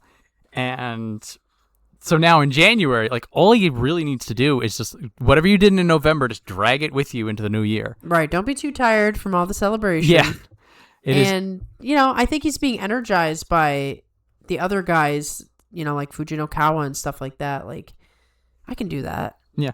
So, this is career highest rank for him. So do temper. I'm tempering my own expectations. Like I'm like, I want to be on this hype train. But I'm just like, hang on. Let's check our ticket first. Yeah. And as we always say, 2 tournaments is the pattern. So like even if it's an 8 and 7, a 7 and 8, like if the level of sumo that he's bringing matches what he had in November, like that's something's clicked with him. He's reached that next gear. Right. He's found what it is he needs to do. And I think like he has the potential to be really dynamic. Yeah. And just really technically sound. So January is either going to be the start of the hype train or it'll be like, okay, hang on. It was just one thing. Let him. He's still working through it. Yeah, he needs a little more time. Remember, he's relatively new to the top division. He's figuring things out. Yeah, he's had a trickier stay because I'm pretty sure he got knocked back into Jurio in his debut. It was he was stuck down on the lower for quite a while, and then November hits, and now he's on a tear. Right, so he's new to this part Definitely of the Banzuke for sure. Very new, and he's got a lot of guys around him that he's probably doesn't have as much experience with. So it'll be interesting. If he does really well here, I'm gonna get on the hype train. Yep. But I'm very cautious. I'm at the train station. I'm sitting in the car. I'm waiting to see if I should get out and board the train. Okay. But I'm at the train station. At least you're there. Toki Hayate, if you meet me halfway, you've got me in your corner. He definitely changed some people's minds in this tournament. Definitely. Like, people were kind of like, Toki Hayate. And like, actually. Yeah. Well, there was there's a few people down here. We had Asakoryu. We had Onokatsu. Obviously, Onishiki. A lot of people coming up were just like, they may not be winning or losing all that much. But a lot of people, like, there's something about them. You're just like, yeah, that guy. You go to Toki Hayate, you're just like, what guy? Right. Like no one's saying that anymore. Right. Now they're, like, starting to pay attention a little bit. So if nothing else, he's put his name in people's brains. And that's where you start. That's where it starts. Now, Koto Shoho had put his name in people's brains when he won the Yusho, and now he's right back to mediocrity. It's baffling. He is on the level of Oho disappointment, but worse because he's all the way down here. He did maintain his rank with the 7 and 8, so we got the 7 and 8 hold. I think the stars align for that Yusho win. He's not looking like someone who can do that ever again. It feels more like the Cinderella story. Yeah, it's every part of him is baffling because, like I said, a couple years ago, he made it all the way to the Yusho contention when he fought Takekeisho and lost. Struggled for years after that. So we see him come back and actually win the Yusho. And the 2 tournaments is a rule thing. We thought maybe the very next tournament would tell us everything. And it did. He's gone right back to looking confused out there, frustrated, and just not consistent in any way. Stings. We've been on Koto Shoho's list since he started. When he hit the top division, he was supposed to be like the next top prospect, and it never came to be. Then he gets the Yusho, just like he's back, he's figured it out, and now like by this point, I feel like the sting in my heart is gone. Yeah, this disappointment's still there a little bit, but like now I can look at him and be like, okay, it's just acceptance. It's acceptance. I've reached the end of the stages of grief. I feel like his stable is such a depressing one between the Koto Sakura struggles and, the car ride of doom. And if we get nothing else out of that tournament, it was the car ride of doom. Seeing the look on Koto Sakura's face holding that flag, like, oh man, well, maybe things of beauty. Maybe that's why Koto Sakura is hanging in there because he's like, I want to be on the other side next time. That was the point. We'll see. Well, we also got Koto Eho, who's not in the top division yet, so we can't speak to him at length. But didn't he make it up and then he got dropped down again? He did. Yeah. Okay. And now he's trying to get back up. But the bottom of the Banzuke was really, really tight. There's no room. So it might be a little while. It might be March, but. So we'll have to see with Koto Shoho if we ever see any kind of spark again. But every tournament's an opportunity, and part of why he won the Yusho is because he mentioned he didn't want his little brother to follow him up. So maybe he just needs him to come back. Maybe he just needs him to be in striking distance. Yeah.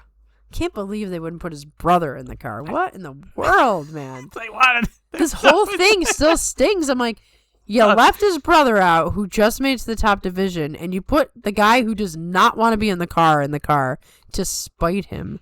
It's so evil. It's darkly beautiful. That's why Kodo Shoho is struggling. Is his stable master has a mean streak. That's my thought. It's Kodo Sakura's dad too. So I know. It's like it gets better every layer you see. Goodness gracious. Anyway. Don't be in a stable with your dad. It just doesn't work. Don't be in the stable with a guy whose dad is the stable master. Oh my God. Anyway, off of Kodo Shoho, poor guy, to Chiyo Shoma. I really didn't expect to be talking about this. He gets a jump from 17 East to 11 East with a 10 and 5. He was looking like old Chiyo Shoma again. He's on to his fourth wind at this point. I know. Every time you think like, okay, this is finally it. Like he can't do it again. He does it again. Yeah, his second it's wind. So confounding. Second wind a few years ago. He goes up, he fades down. Then he has a surgery, he comes back up, and then he fades down again. And now he's back. He's back. And it's like, okay. Him and Tamawashi, they have the same fountain of youth, apparently. How old is Chiyo Shoma at this point? He's mid-upper 30s. He may be second oldest now that Sada Naomi's no longer in the top division. 1991. How do I do that math, even though it should be easy? He's 30. He's 35. 34, will be 35 this year. Okay. So Hakuho retired at 35, so it doesn't feel the same impact, but we lost Taka to Fuji too, so yeah. We have Nishikigi in the top division anymore, or did he get dropped down? He's down. It went from like 4 guys that were all close to each other to just right one. Here. And he's Jirio 12. We're not. So he's still well kicking around, but he still has a salary for now. So poor Tamawashi's all by himself, but Chiyo Shoma, he's getting up there. Trying to edge up there. But yeah, he was back to all the things that he does well, grappling, movement.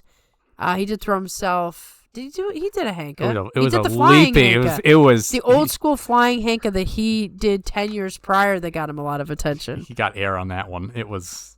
We'll accept that kind of Hanka. It's a thing of beauty from Chiyo Shoma. It's an art form. It is. It's like a dance. He is expressing his inner self. He's like, all he needs is like the long robes, and it's just a artistic dance. Yeah. It's that crouching tiger, hidden dragon just flowing through the air. Yes, he has a wind sword. So, I guess we're gonna just enjoy the resurgence again and see how long it lasts. I mean, at 11, I still think he's okay. The competition isn't too steep at that point. Yeah, I mean, if it's similar to Toki Hayate. All you need to do is bring whatever was in November into January. Or just continue on. And you'll just do as well as you did. And then we worry when you get jumped up again. Yeah, once he gets to single digits, once he's M9, M8, that's when I'm not feeling that vibe. That's going to be a little bit less of an optimistic Chiyo Shoma. Yeah. But for now, I think he's going to have quite a good January. He's in a cozy spot. Yes. It's in a perfect spot for him. Nishiki Fuji, Maikashira 11 West, up from 15 East with a 9 and 6. Another surprise. He's back, maybe. Yeah, maybe back. I mean, he got so injured. There was multiple body parts injured. He was stuck in Jurio for the longest time, and all of a sudden, he just started coming back. And was he in the Jurio Yusho contention before he came up to top division? Sounds right. Yeah.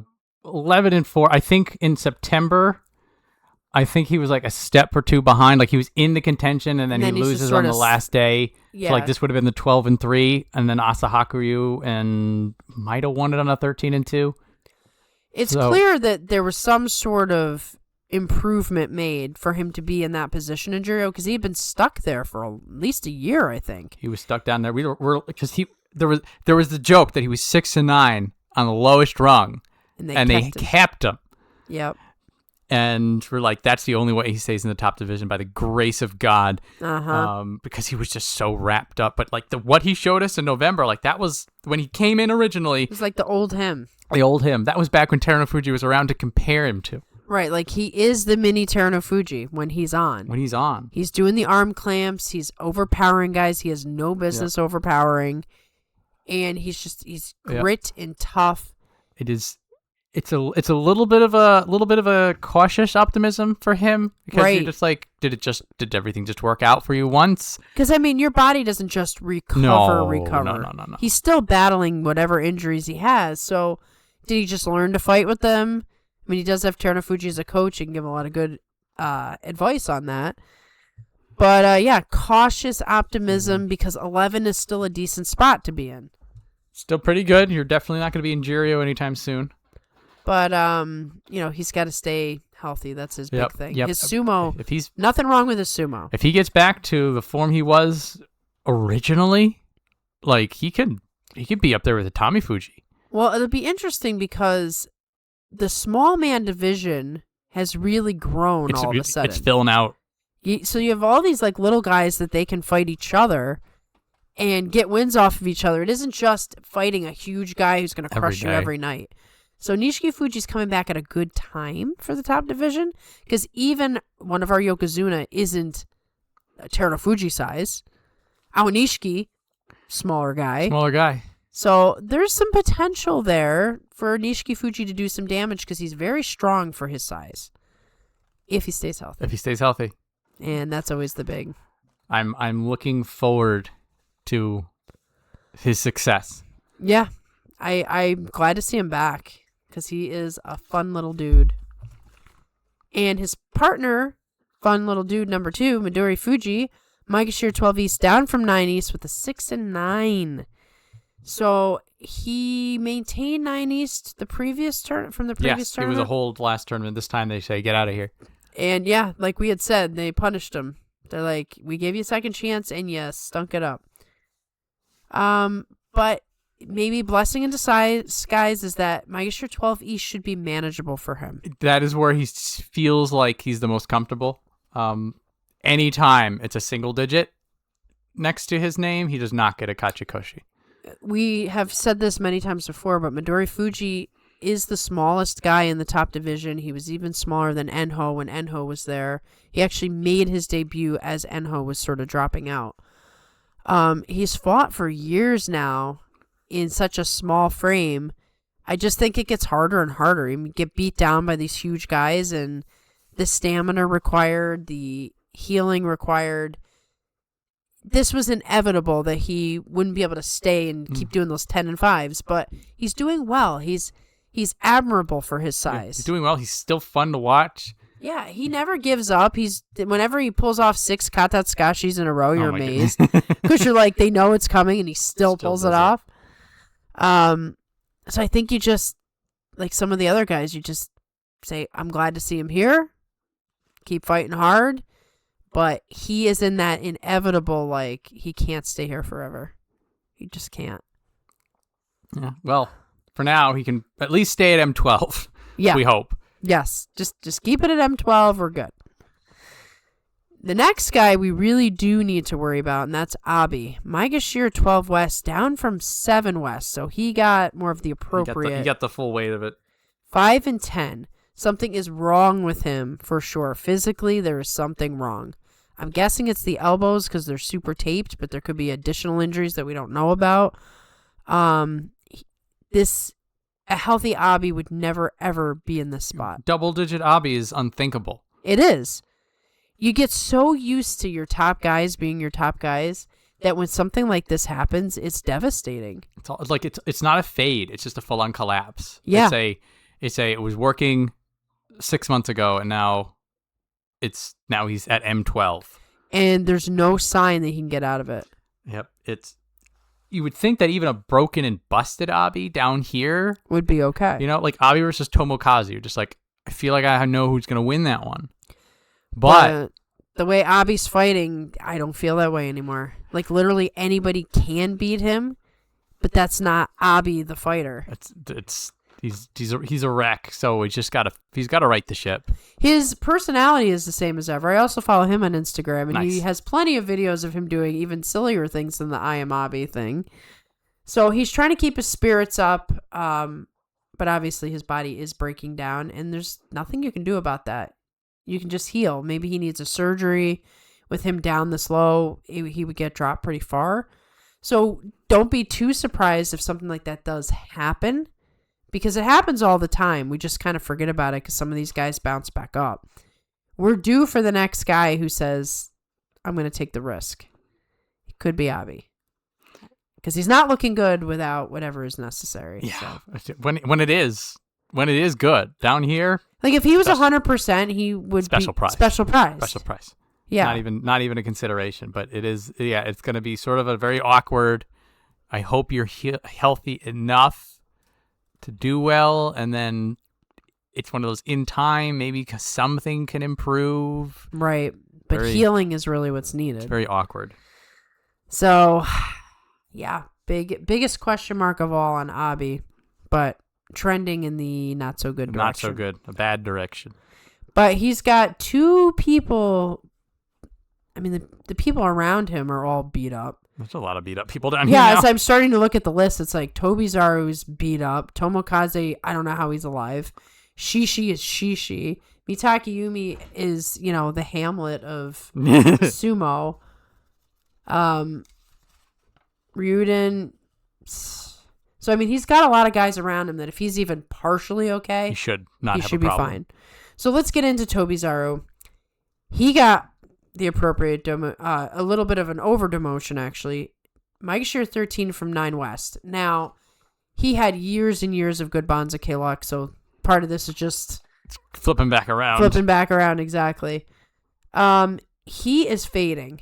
This is a fade. This is a fade. This is a time has caught up to him. Now, he came into the top division later in his career. Yes. When he first showed up, we thought like he was an imposter, and he found a way over time to get good enough to be like a mainstay, and not only a mainstay, but someone you expected in the top 5, someone to be in some of the hardest matches. He gets injured, and now the fade is not stopping. He could still be injured, but the point is that Tobizaru was always in the position, I think, where one bad thing was going to knock the dream away. Yeah, it's not just the injury. The injury is rough, Mm-hmm. but there's his responsiveness, his speed is going down, his execution is falling away. These are the larger age related problems, and these are the ones that you can get better from injuries. You can work around injuries, some better than others. But once age starts coming up, once it's Father Time putting his hand out there, right? You don't recover as quickly when you're older. The injuries are more devastating, and you just get another year older every year. Yeah, so I wouldn't be shocked if Tobizaru isn't with us much longer. He's where he is right now. He shouldn't fall out of the top division, and this far down, you scrape something together. There's some optimism here, but if in January, if it's not looking good, he's on the list. He is in danger. Yes. So hopefully he had a nice rejuvenating break. Hopefully. Because he's on the danger list, like you said. But beneath him is Tomokaze, Maegashira 12 West down, or 13 West, down from 12 West with the 7 and 8. So he gets the 7 and 8 demotion. It was quite impressive. I mean, we expected him to go right back down to Juryo. The man has only one leg. So this is another one of those Tsurugisho moments. I was really shocked how well he fought, considering he is absurdly well. Yes, he's broken to pieces. But that sumo mind is still there. The guy who also came all the way up without a Makakoshi, who was going to be the next. Yep. Back in his day, he was the Yoshino Fuji. Yeah. In that he did hit that point that he was slowing down a little bit, he wasn't an Onosato. But we're looking at him, it's what's it going to take to stop you? Here comes the hype, and then he's off. The injury is just devastating. Off on a wheelchair, and that's the end of it. But now that he's back, it is this very weird. This is another science experiment. This is, every time he does well, I'm just shocking. How are you pulling this off? He has made an art form out of this. He has. This is almost Ikioi, even though he spent a lot of time in the lower divisions, for a while, he was able to stay in the top division severely injured. Just sheer force of will. And so for Tomokaze, if he wins, if he loses, I feel like he shouldn't even be here. So it's just a treat to see it. Right, and it's another one of those things where you're like, what are you fighting for at this point? At this point, it's pride. It's prestige of being in the top division. The aspirations of reaching higher are long out of his grasp. but he's still fighting to be a fighter. Fighting to be a fighter. So the waiter comes to your table with 2 slices of cake. You're just like, I ordered 1 slice of cake. And he sort of looks at you and he's just like, oh, crap, you're right. Well, I can't bring this back. Do you want 2 slices of cake? Come on. Yeah, give me the cake. Give me the cake. Tomokaze is the free cake. Yeah, exactly. You're just like, he's good. You don't know why you're here, but I love that you're here. And Let's see what kind of stuff you pull off. for as long as we can get away with it. Exactly. I mean, this will run out at some point. It's going to run out. The luck will run out. The body will finally fade. It could be this tournament, but it might not be. Enjoy every day you see Tomokaze in the ring. Especially because it took years to get back. Enjoy it. Enjoy it, everybody. Yes. Now we have Shishi, Maegashira 14 East, down from 11 West with a 6 and 9. So, Shishi is Shishi. I mean, what can you say about him? What can be said about him? He doesn't sumo. He does anti-sumo. Sometimes he shocks us with like a double-digit record, and sometimes he does exactly what you would expect, which is the 6 and 9. We just don't know if he's got a lot of improvement in him and he's going to shock us someday and be like the next Tochinoshin, or if he will continue to lumber around and scrape by and, you know, it's just, he's more confounding than Shodai because he shouldn't even be here in theory. Like the type of sumo that he does is just, it's not consistent. It is bizarre. So beforehand, when we were talking about Unishiki, we were talking about how some people are just big and just bigger. Yeah. And like people like Onosato, people all the way up here, you know, these people, Kotozakura, like they're not just big. They're big and they know how to use their muscle, right. And they're big and they have this extremely deep encyclopedia of techniques and mastery. Yeah. She's just big. Right. And I've been like, every once in a while he'll do something you're just like, that looked like sumo. I'm interested. And then he climbs a little bit higher. And then when he gets to the higher ranks, it's just back to being like big. Right. He's You're just a big big guy, and being a big guy can only take you so far. Yep. And so it's the ongoing puzzle of how far can you go just by being big and sturdy. Big and sturdy, and can you learn? Can you continue to evolve? Because he can. I mean, if you're that bad at sumo, I don't want to say it like that, but if you're that bad at sumo, you can only go up, right? In a way. Yeah, it's like he can learn things. It's just the paradox. It's like on one hand, he's in the top division, basically having no sumo skill, and so it's like there must be something, right? But like it doesn't look like it. No, it doesn't seem like it. You watch him like lumbering around and not doing grips and just like throwing his weight around. You're like, every once in a while he does something like he just pushes someone with a finger in the right spot and they go flying, and you're like, yeah, that works too. So we can never know. Never know. He's so historically he should be okay. He won't get demoted. Maybe he gets promoted and he does weird, or maybe there is no precedent at all and we're just rolling dice. Right. Shishi is his own category, I guess. So, good luck, Shishi. Maybe the new year will be kind to you, or you're out. But like you said, with it being in 14, he probably has some leeway. A little bit more leeway. Like it would. You have to go 0-15. He would need a 5-10 before it's risk. Okay. So yeah, if he's a 6-9, he's not going anywhere. There's plenty of 4-11s in the last. There were. I mean, again, like it's 5-10, and then it's a risk. I'm not rooting against him. I'm just trying to be realistic.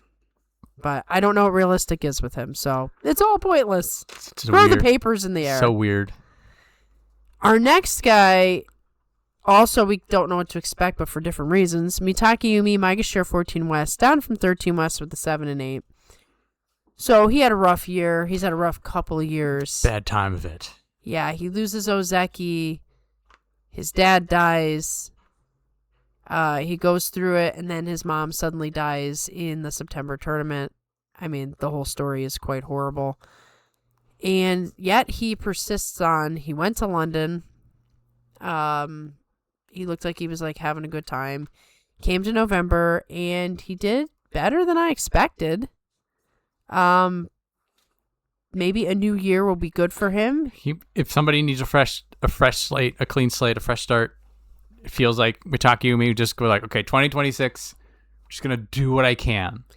Right, but what's tough is he's not even 6 months through the grieving process.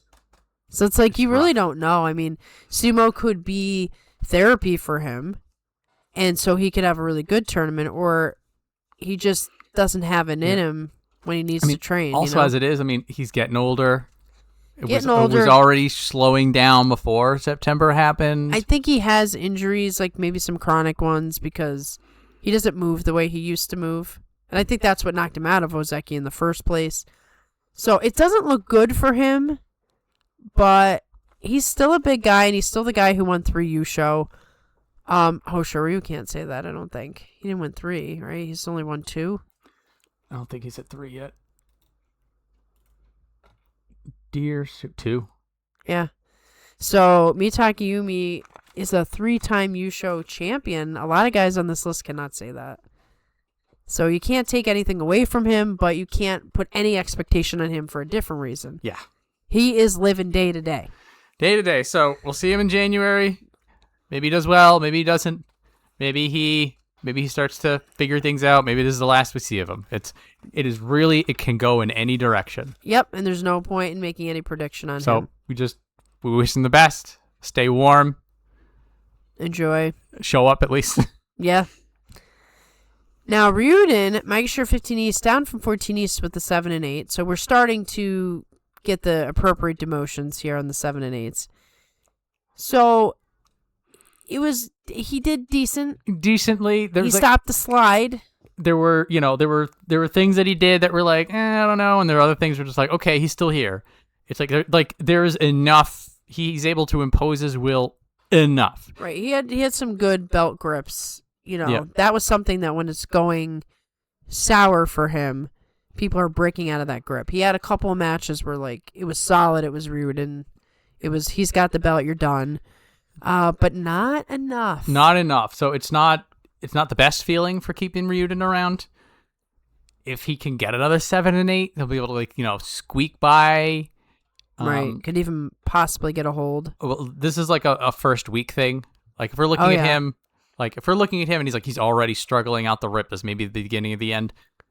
That being said, he's up and down in Juryo a few times. Maybe he can rebound. But if he's able to have some good grit, drag something into deep waters where he likes to live, then that's sort of like, okay. Yeah, because I don't picture him having a week 2 resurgence if week bad is bad. Probably not, and I don't know how many more times he can go into Juryo before he can come back up. Right, at some point he will be Kageyaki and just stuck there. He'll just be stuck there. Well. It's all, so whether or not he can fight that fade. Right, he is fighting the fade. The fade is there. But the fade's been going on since 2020. He keeps pulling himself out of it, and this is the optimistic part. Right. He becomes more and more of the veteran type, but is able to still figure out a way to come back. 6 years of fighting the fade. 6 years. Yikes. Okay, so now we have Asakuryu, Maegashira 15 West, up from 17 West with an 8 and 7. So he just squeaks by with his Kachikoshi, which is good because he's down here. This is the danger zone. Yes.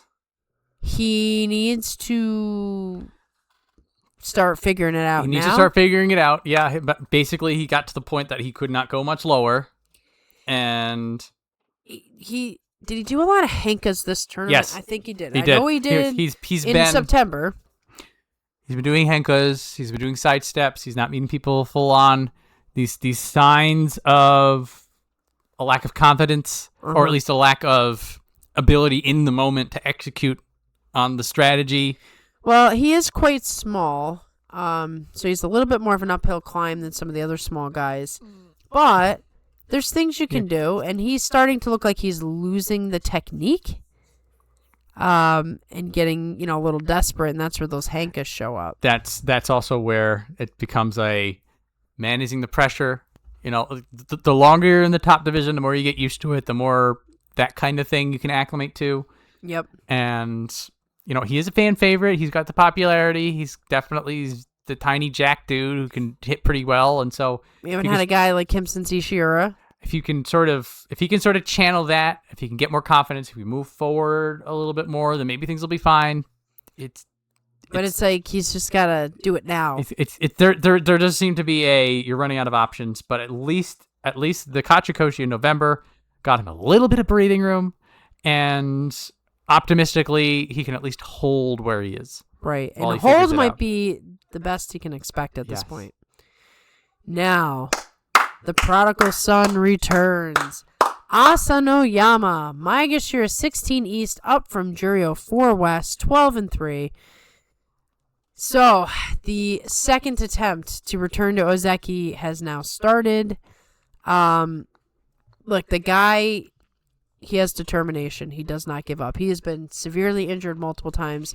Like Michiaki Yumi, he's had a lot of loss in his life. He lost his father. He lost his coach. And all of those things happened during COVID, after the suspension. So, like, it was just hit after hit after hit. He makes it back up. Finally gets to Sanyaku and literally gets injured again and goes right back down and has to come back a second time. So, at this point, he is almost like the grizzled veteran. And he's lived to, his sumo days to see his fellow Ozeki Takakeisho retire long before him. So he's in a weird place where he's done everything he needs to do. He's worked as hard as he can to get back up to the top division. But so much has changed. The environment is completely different. I don't even know if he ever fought. I think he has fought Hoshoryu back when Hoshoryu was green. Potentially. Yeah, we gotta see some of the people he actually fought before he went down. Not Hoshoryu. Hang on. We have to pop this all the way out and then do it. Hosh. Okay, he has fought Hoshoryu. This was back when, this was last year. So this is when his first time back. Oh, that's right. When he lost the ACL, but then he did fight him. Then 2021 when he was Ozeki. Yep. So it's going to be a different environment for like you said. Also, what's interesting is he's going to be fighting his one former Ozeki and Mitaki Yumi, and then a second one in Shodai, which I don't know if they'll be able to fight Shodai in January, but he definitely will in March. Well, what's interesting about it is, will Asanoyama's return bring a spark back to those guys? Could be. Because they were all fighting together as Ozeki. They had a thing. Like, it's almost like a reunion. So what do you think? Like, how's Asanoyama going to do? I am sending him all of my hopes and dreams. I mean, it's the Terunofuji story, but like double. Yeah, double what Terunofuji went through. Double with Terunofuji. And like the way he talks is just like, I got it. He's pointing at it. He's just like, either I'm getting it or I'm gone. Right. Like I've put everything into this return. All his chips have been pushed forward. I want to see him fight Onosato so bad. Obviously, not going to happen anytime soon, but like that is the dream, to see him fight Onosato. I want to see it. What do I want to see? Well, again, it will be thematically interesting to see him pass by his former fellow Ozeki. Like you said, he can no longer fight against Takakeisho. Yeah. But he'll be able to fight Shodai. Mm-hmm. He'll be able to fight... Can't fight Goeido. He'll be able to fighting Takayasu. That... Ah, yes. So, him fighting Onosato, I feel like I want that too. I want him fighting the very best because I believe that he is capable of being the very best. Mm-hmm. But I'm like looking at this, I'm like, what's the reach goal? It's not all right. That's way ahead. But like him versus Takayasu again. Like that's the match. That once that match is on the Banzuke, you're just like, okay, we're back. Okay, win or lose, he's made it back. Yes. And we have this conversation with the Waka brothers, with Kirishima, that to an extent with Daisho, that like getting to Ozeki once you're at, like even if either when you've not been there, even if you've been there once, such a pain. Right. Such a pain. I got to see what kind of condition he's in. I know he's not 100%, but he's found a way to fight all the way back. He was 12-3 on the way back. He is lockstep with his bestie Asahaka. Ah. And so like he's got a buddy with him. Right. Buddy you know, energy. and it's sort of the guy, the injured hero leaves and he comes back and he's got somebody with him, and that energy. We always talk about that with the brother energy and stuff like that. So it's not a brother, but it's a stablemate. It's close. And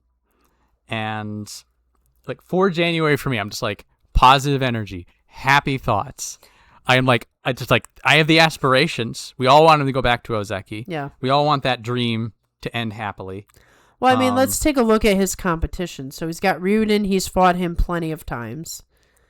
We'll get to Asakura is the small guy. I feel like he could take him. The Miyataki Yumi match will be very interesting. They're going to hype that. Tomokaze he should beat. Tobizaru he should beat. Abi in Abi's current form he should beat. He should beat all of these guys. And 8 and 7 is very realistic. Yeah. For his current state. We want the 10 and 5. We'd love to see him get a special prize. Well, he's got the positioning right now to pull it off if he's in any sort of his old shape. I feel like, again, like all I'm like, please, just the 8 and 7. Yeah. That's all I want to see. I just want to see the Kachikoshi. Want to see the slow increase. Yeah. It was like what's possible. I think a 10 and 5 is possible. I think a special prize is possible.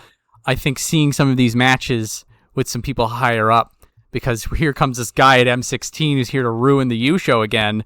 It does present that opportunity. We may get that Onosato fight in January. I know. It is possible. Dare I hope for such a thing. There is a lot of things that can happen, and Asaniyama does have the talent to make it happen. What I like seeing is Onosato fighting big guys. And there's just not a lot of big guys anymore. Like when we came in, it was big guy sumo. We had Ichinojo, Tochi Noshin, the Chios. We had even Yoshikaze. I'm trying to think of. I felt like there was a lot of big guys. Kaisei, Aoyama. Okinomi. We had big guys to fight against, like an Onosato type. And Asano, yeah. And Asanoyama's in that category. He's got like the height and he's got the heft. That's why I want to see it so bad. I'm tired of watching Onosato throw these little guys around. Killing me. Yeah. So dare I dream for such a thing. Anyway, Asanoyama, we give you all the best vibes. All the best. Everything vibes. It's like there's going to be, when we talk about our predictions and our lists, I have one. Oh. I have one hope and dream, and that's Asanoyama is with us in March. Okay. That's my line. All right. We're going to keep it nice and simple. For me, I want to concentrate all of the entire spirit bomb is is being channeled for him. I perfectly understand this. This is how it is. I so desperately need him to do well in January. I know. We don't need another tragedy. I don't need it. He hurts his ankle and he's out on day 2. Oh God, knock on wood. No. Anyway, let's go to Oshomi. Mike Share 16 West, down from 16 East with a 7 and 8. Half rung demotion. So he really poured it on at the end of the tournament. He gutted it out. He really did not want to get knocked out.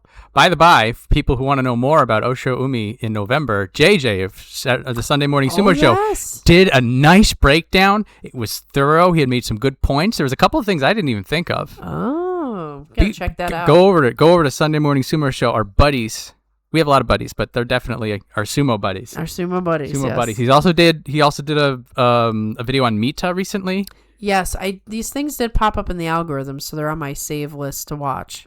Yeah, but what I will say about Osho Umi is what this shows us is that he was 1 and 8, and so on day 10, we're just like, well, nice knowing you, because we don't know much about him in the 42 opinion side because we try to focus on the top division. People knew about him in Juryo, and he just goes on this run and just scrapes it back. So I like seeing the grit.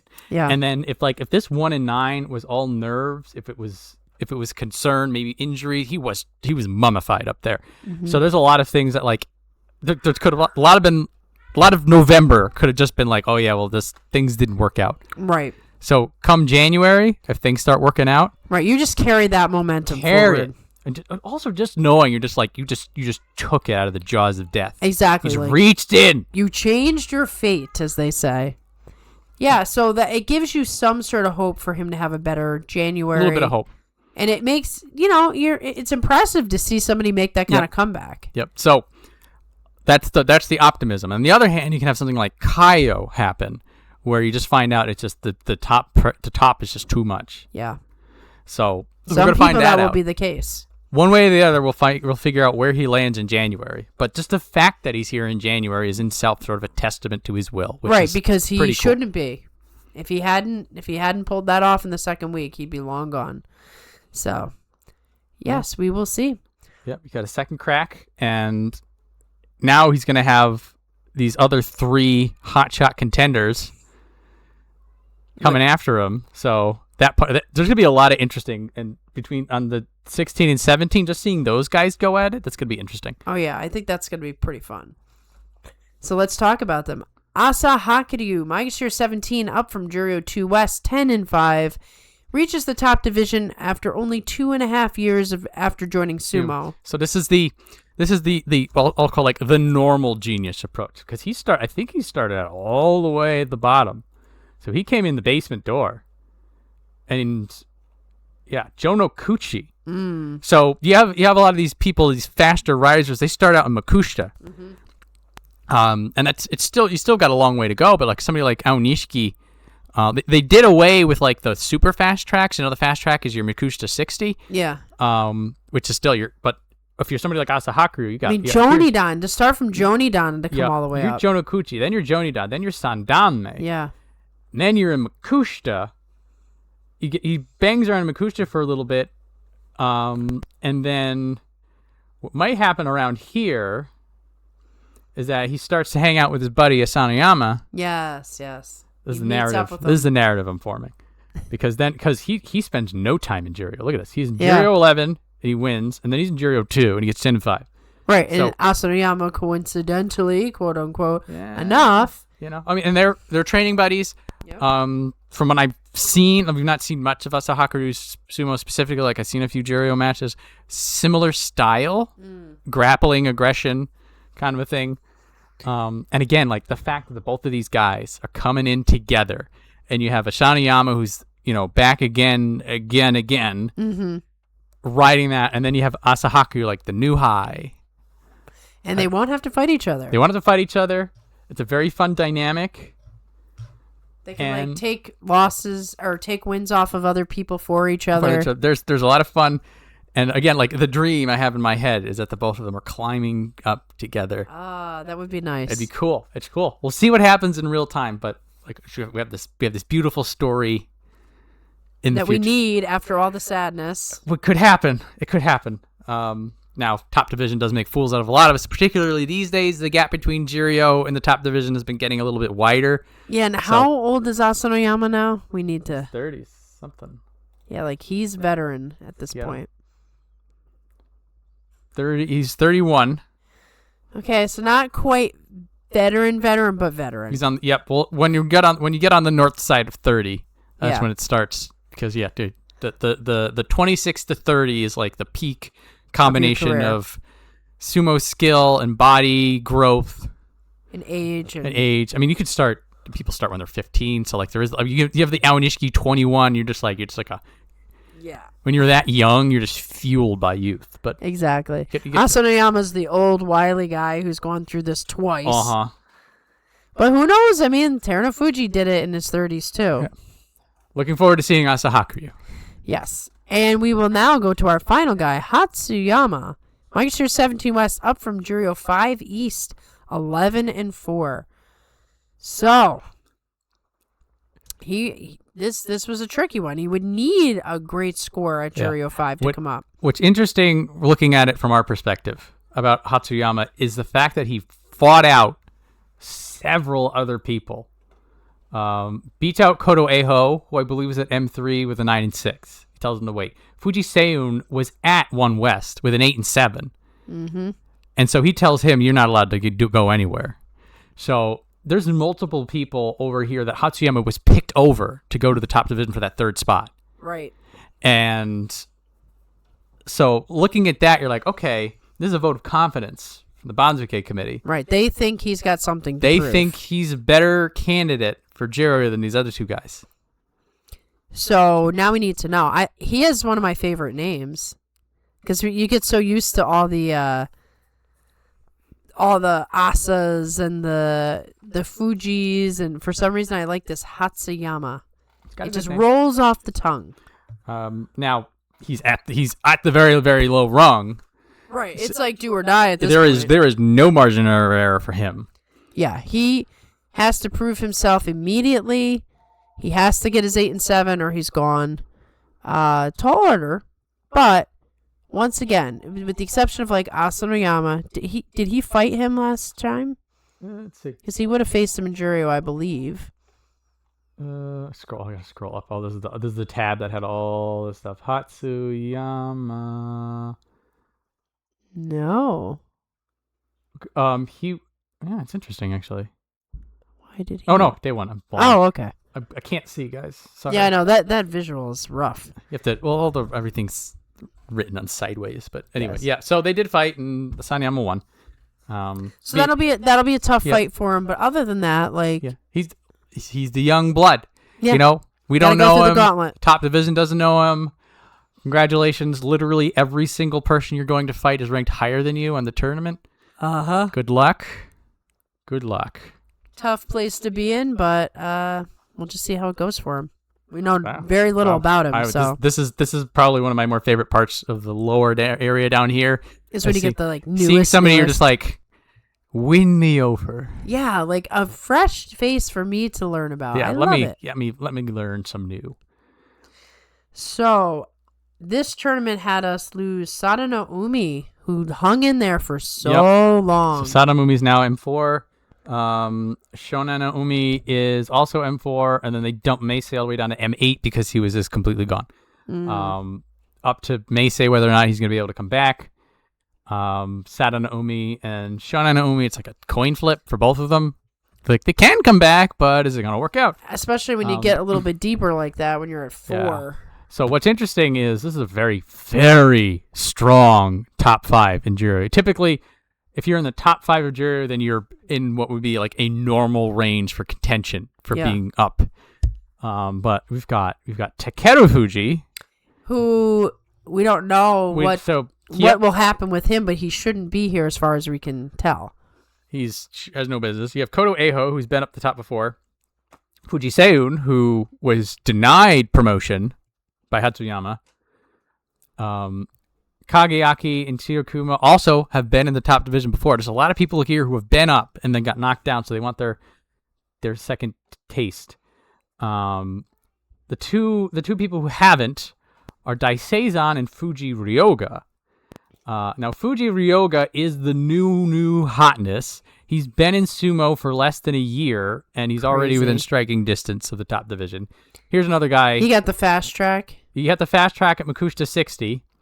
Then just wrecking balls his way with 3 6s and 1s through Makushita, and then wins Juryo in November.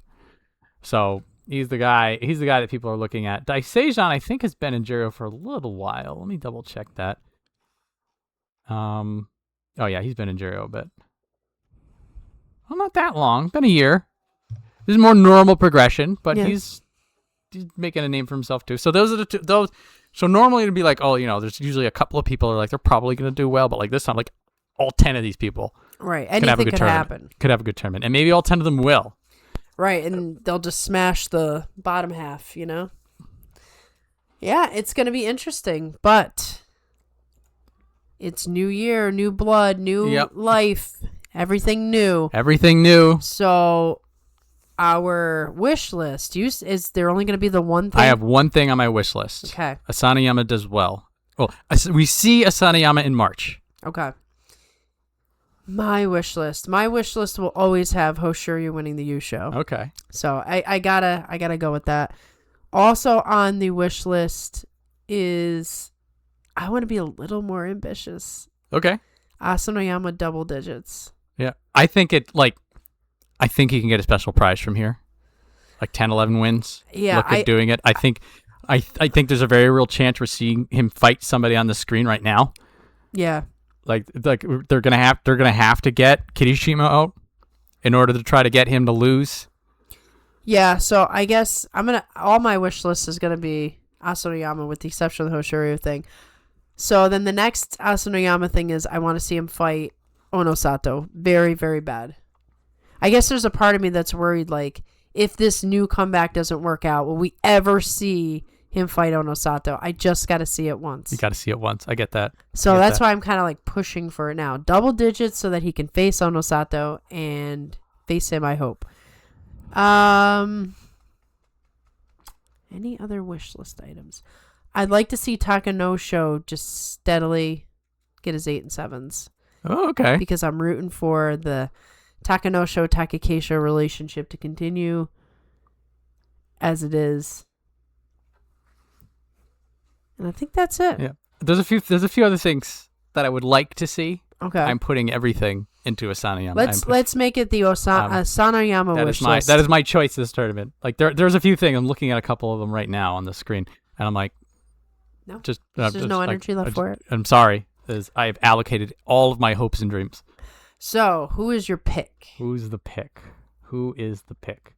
So I feel like picking Hoshoryu, Onosato, and Aonishiki at this point is just what it is. It's It's like an Amazon gift card. Like, of course they're gonna want an Amazon gift card. Right. Like, just get it. Yeah. It's just like if somebody shows up with the Amazon gift card, just like, okay, yeah. Yeah, that works. It works. Thank you. You appreciate it. Yeah. You understand that the Amazon it's almost guaranteed. Right. You know, but you want the cool gift card, right? Right. You want the gift card. You're like, I didn't even know that place existed. Yeah. You want the specific gift card. In the specific amount of the thing that you want. Yes. Yeah. Or like sometimes you go to like some of the smaller shops and like they don't have the printed gift cards, like they write them out on the receipt. Yes. That's the kind of gift card. So who is your handwritten receipt then? Yoshino Fuji. Oh, I like that pick. Because I think that's not so out of the realm of possibility. It's really not. I don't think it'll happen, but it could. It's not a non-zero chance. I want to give it to Kirishima, but I feel like that hexes him. Right. Obviously, I want to give it to somebody else in Sekiwaki, but we're not even talking about that. It's just, it's not going to happen. We can want it all we want. So now I'm in the same conundrum of, do I pick the guy I want, or do I pick a different guy so that my guy... Yeah. I've given my rationale for my pick. Your pick has your own rationale. They don't have to interact at all. Maybe I got to go all in. I don't know. Like, I put Hoshoryu on the wish list to win the Yusho. But I feel like if I say he's going to win the Yusho, then I have cursed him. But I don't want to say Aonishiki because that might happen. Aonishiki might happen no matter what we say. I feel like Onosato, for the first time since he's gone on this tear, is a question. Because I'm just not sure about the injury yet.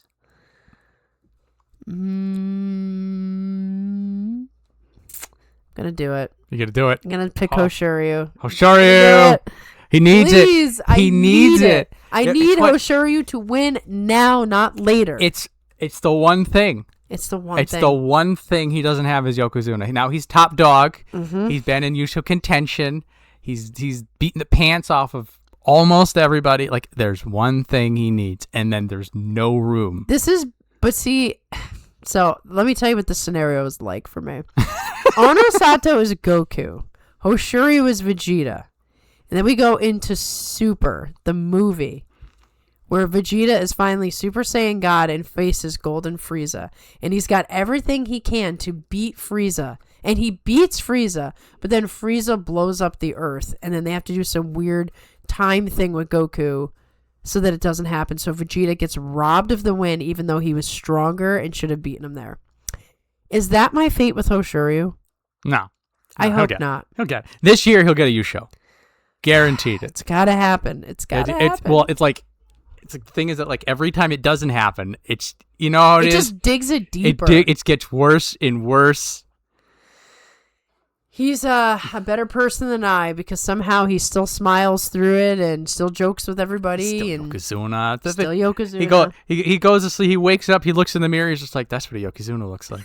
That's right. I mean, you know. And he goes out and he fights extra hard because Onosato's down. And he lives and breathes it, whether he has that Yusho or not. There was a they always talk about this. Like Hakuho and Terunofuji and Kakuryu, just like once you're Yokozuna, everything is different. Right. Everything feels different. Everyone looks at you different. Everything tastes, and there is nothing. It's a different life. Right. You can't even look at it the same way as anything else you've ever done. So he's got that going. He's got that. He's got that going for him. And all these like people who sit around and talk crap about him, like they're not Yokozuna. I mean, well, that's you could say he doesn't deserve Yokozuna, but like. He's Yokozuna. He's Yokozuna. And you're just like typing on a keyboard. Yeah.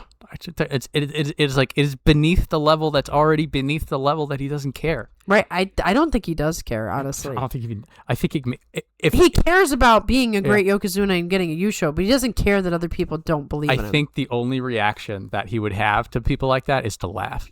Yeah, I could see that. Or like either he doesn't even care at all, like he just looks at it and just moves right back on. Like, just takes a look at you like, and I'm out of here. It's just like water. It's like water right down your poncho. It's just like it just slips right off. Yeah, it's only someone like his uncle or maybe like a commentator or a judge that could probably get under his skin a little bit. I don't know. Well, when you're the guy in it, you know, I mean, there's always respect for the advice achieving the rank, and then for the you have your commentators, you have the post Rikishi life, those people who like their opinions are insightful because they've been there, but they're not in they're it not now. in it. There is a difference between being in it now and somebody who's looking back on the time. It's like Star Trek with Captain Kirk, how he wanted to stay captain. Yes. When he was an admiral, he hated it. Mm-hmm. So then he's just like, because when you're a captain, you're the one making the changes. Yeah. And when you're an admiral, you're watching. Exactly. And Captain Kirk wanted to make the changes. Right. That's a Star Trek reference for you guys. There's got to be some Star Trek fans in this crowd. Yeah. I don't know if we've actually gone that nerdy. We always go. We haven't gone that nerdy. We usually go for the anime crap. I'm just. Because, it's tied to sumo, but there's a whole other world of geekiness out there. Just don't ask me about Stargate. I'm sorry. That one I haven't watched. You haven't watched Stargate? No. I haven't watched it either. I don't know. Is it supposed to be good? It's supposed to be good. That one and Babylon 5 and... Yeah, there's a whole bunch that, like, if you had your thing, you missed them because you were watching the other show. Watching the other show. That's what it comes down to. But anyway, that's just our banter for you guys at the end because you're sitting in the chat listening to this now going, I don't want it to end. So we just thought we'd throw some extra for you. We're predicting these things now. Yes. So anyway, I hope you all have a great 2026. I hope it is a fantastic January tournament for both the wrestlers and the fans. I hope for positivity in the new world, in the new time. And just, I'm cheerful. So don't mess it up.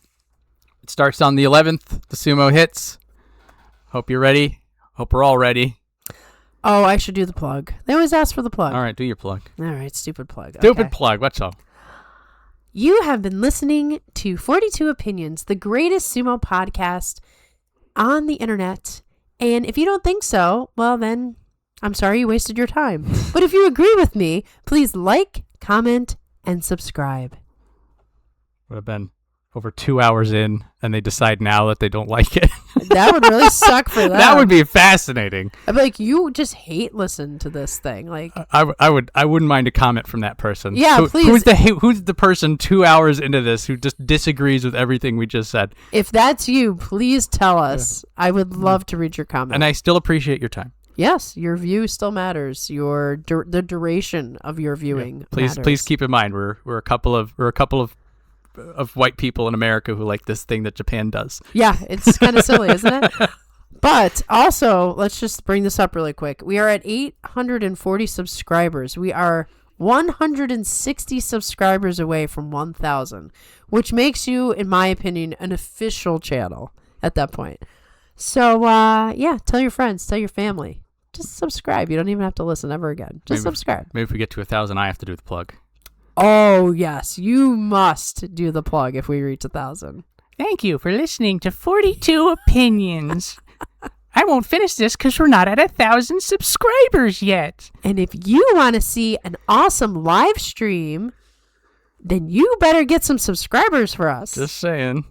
Yeah, I mean, we'll make it worth it. All right, guys. We didn't plan that. I just pulled that voice out of nowhere. I love it. I love the voice. I'm gonna have to listen back to this and try to remember what was going through my brain when we did that. Yeah, because to reach that voice again, you have to remember what was up here. Oh my It's empty goodness! right now. It's just craziness. Okay, I gotta hit the button. Yeah, Thanks everybody. Thank you everybody. Craziness.